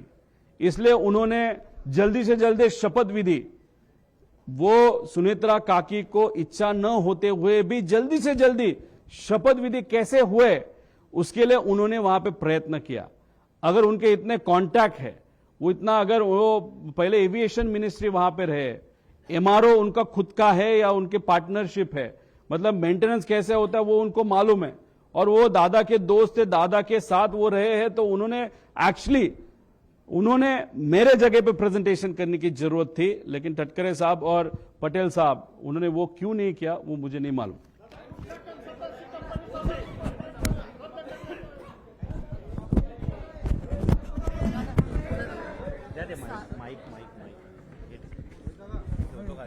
जांच एजेंसी का 70% काम तो इससे ही हो गया है।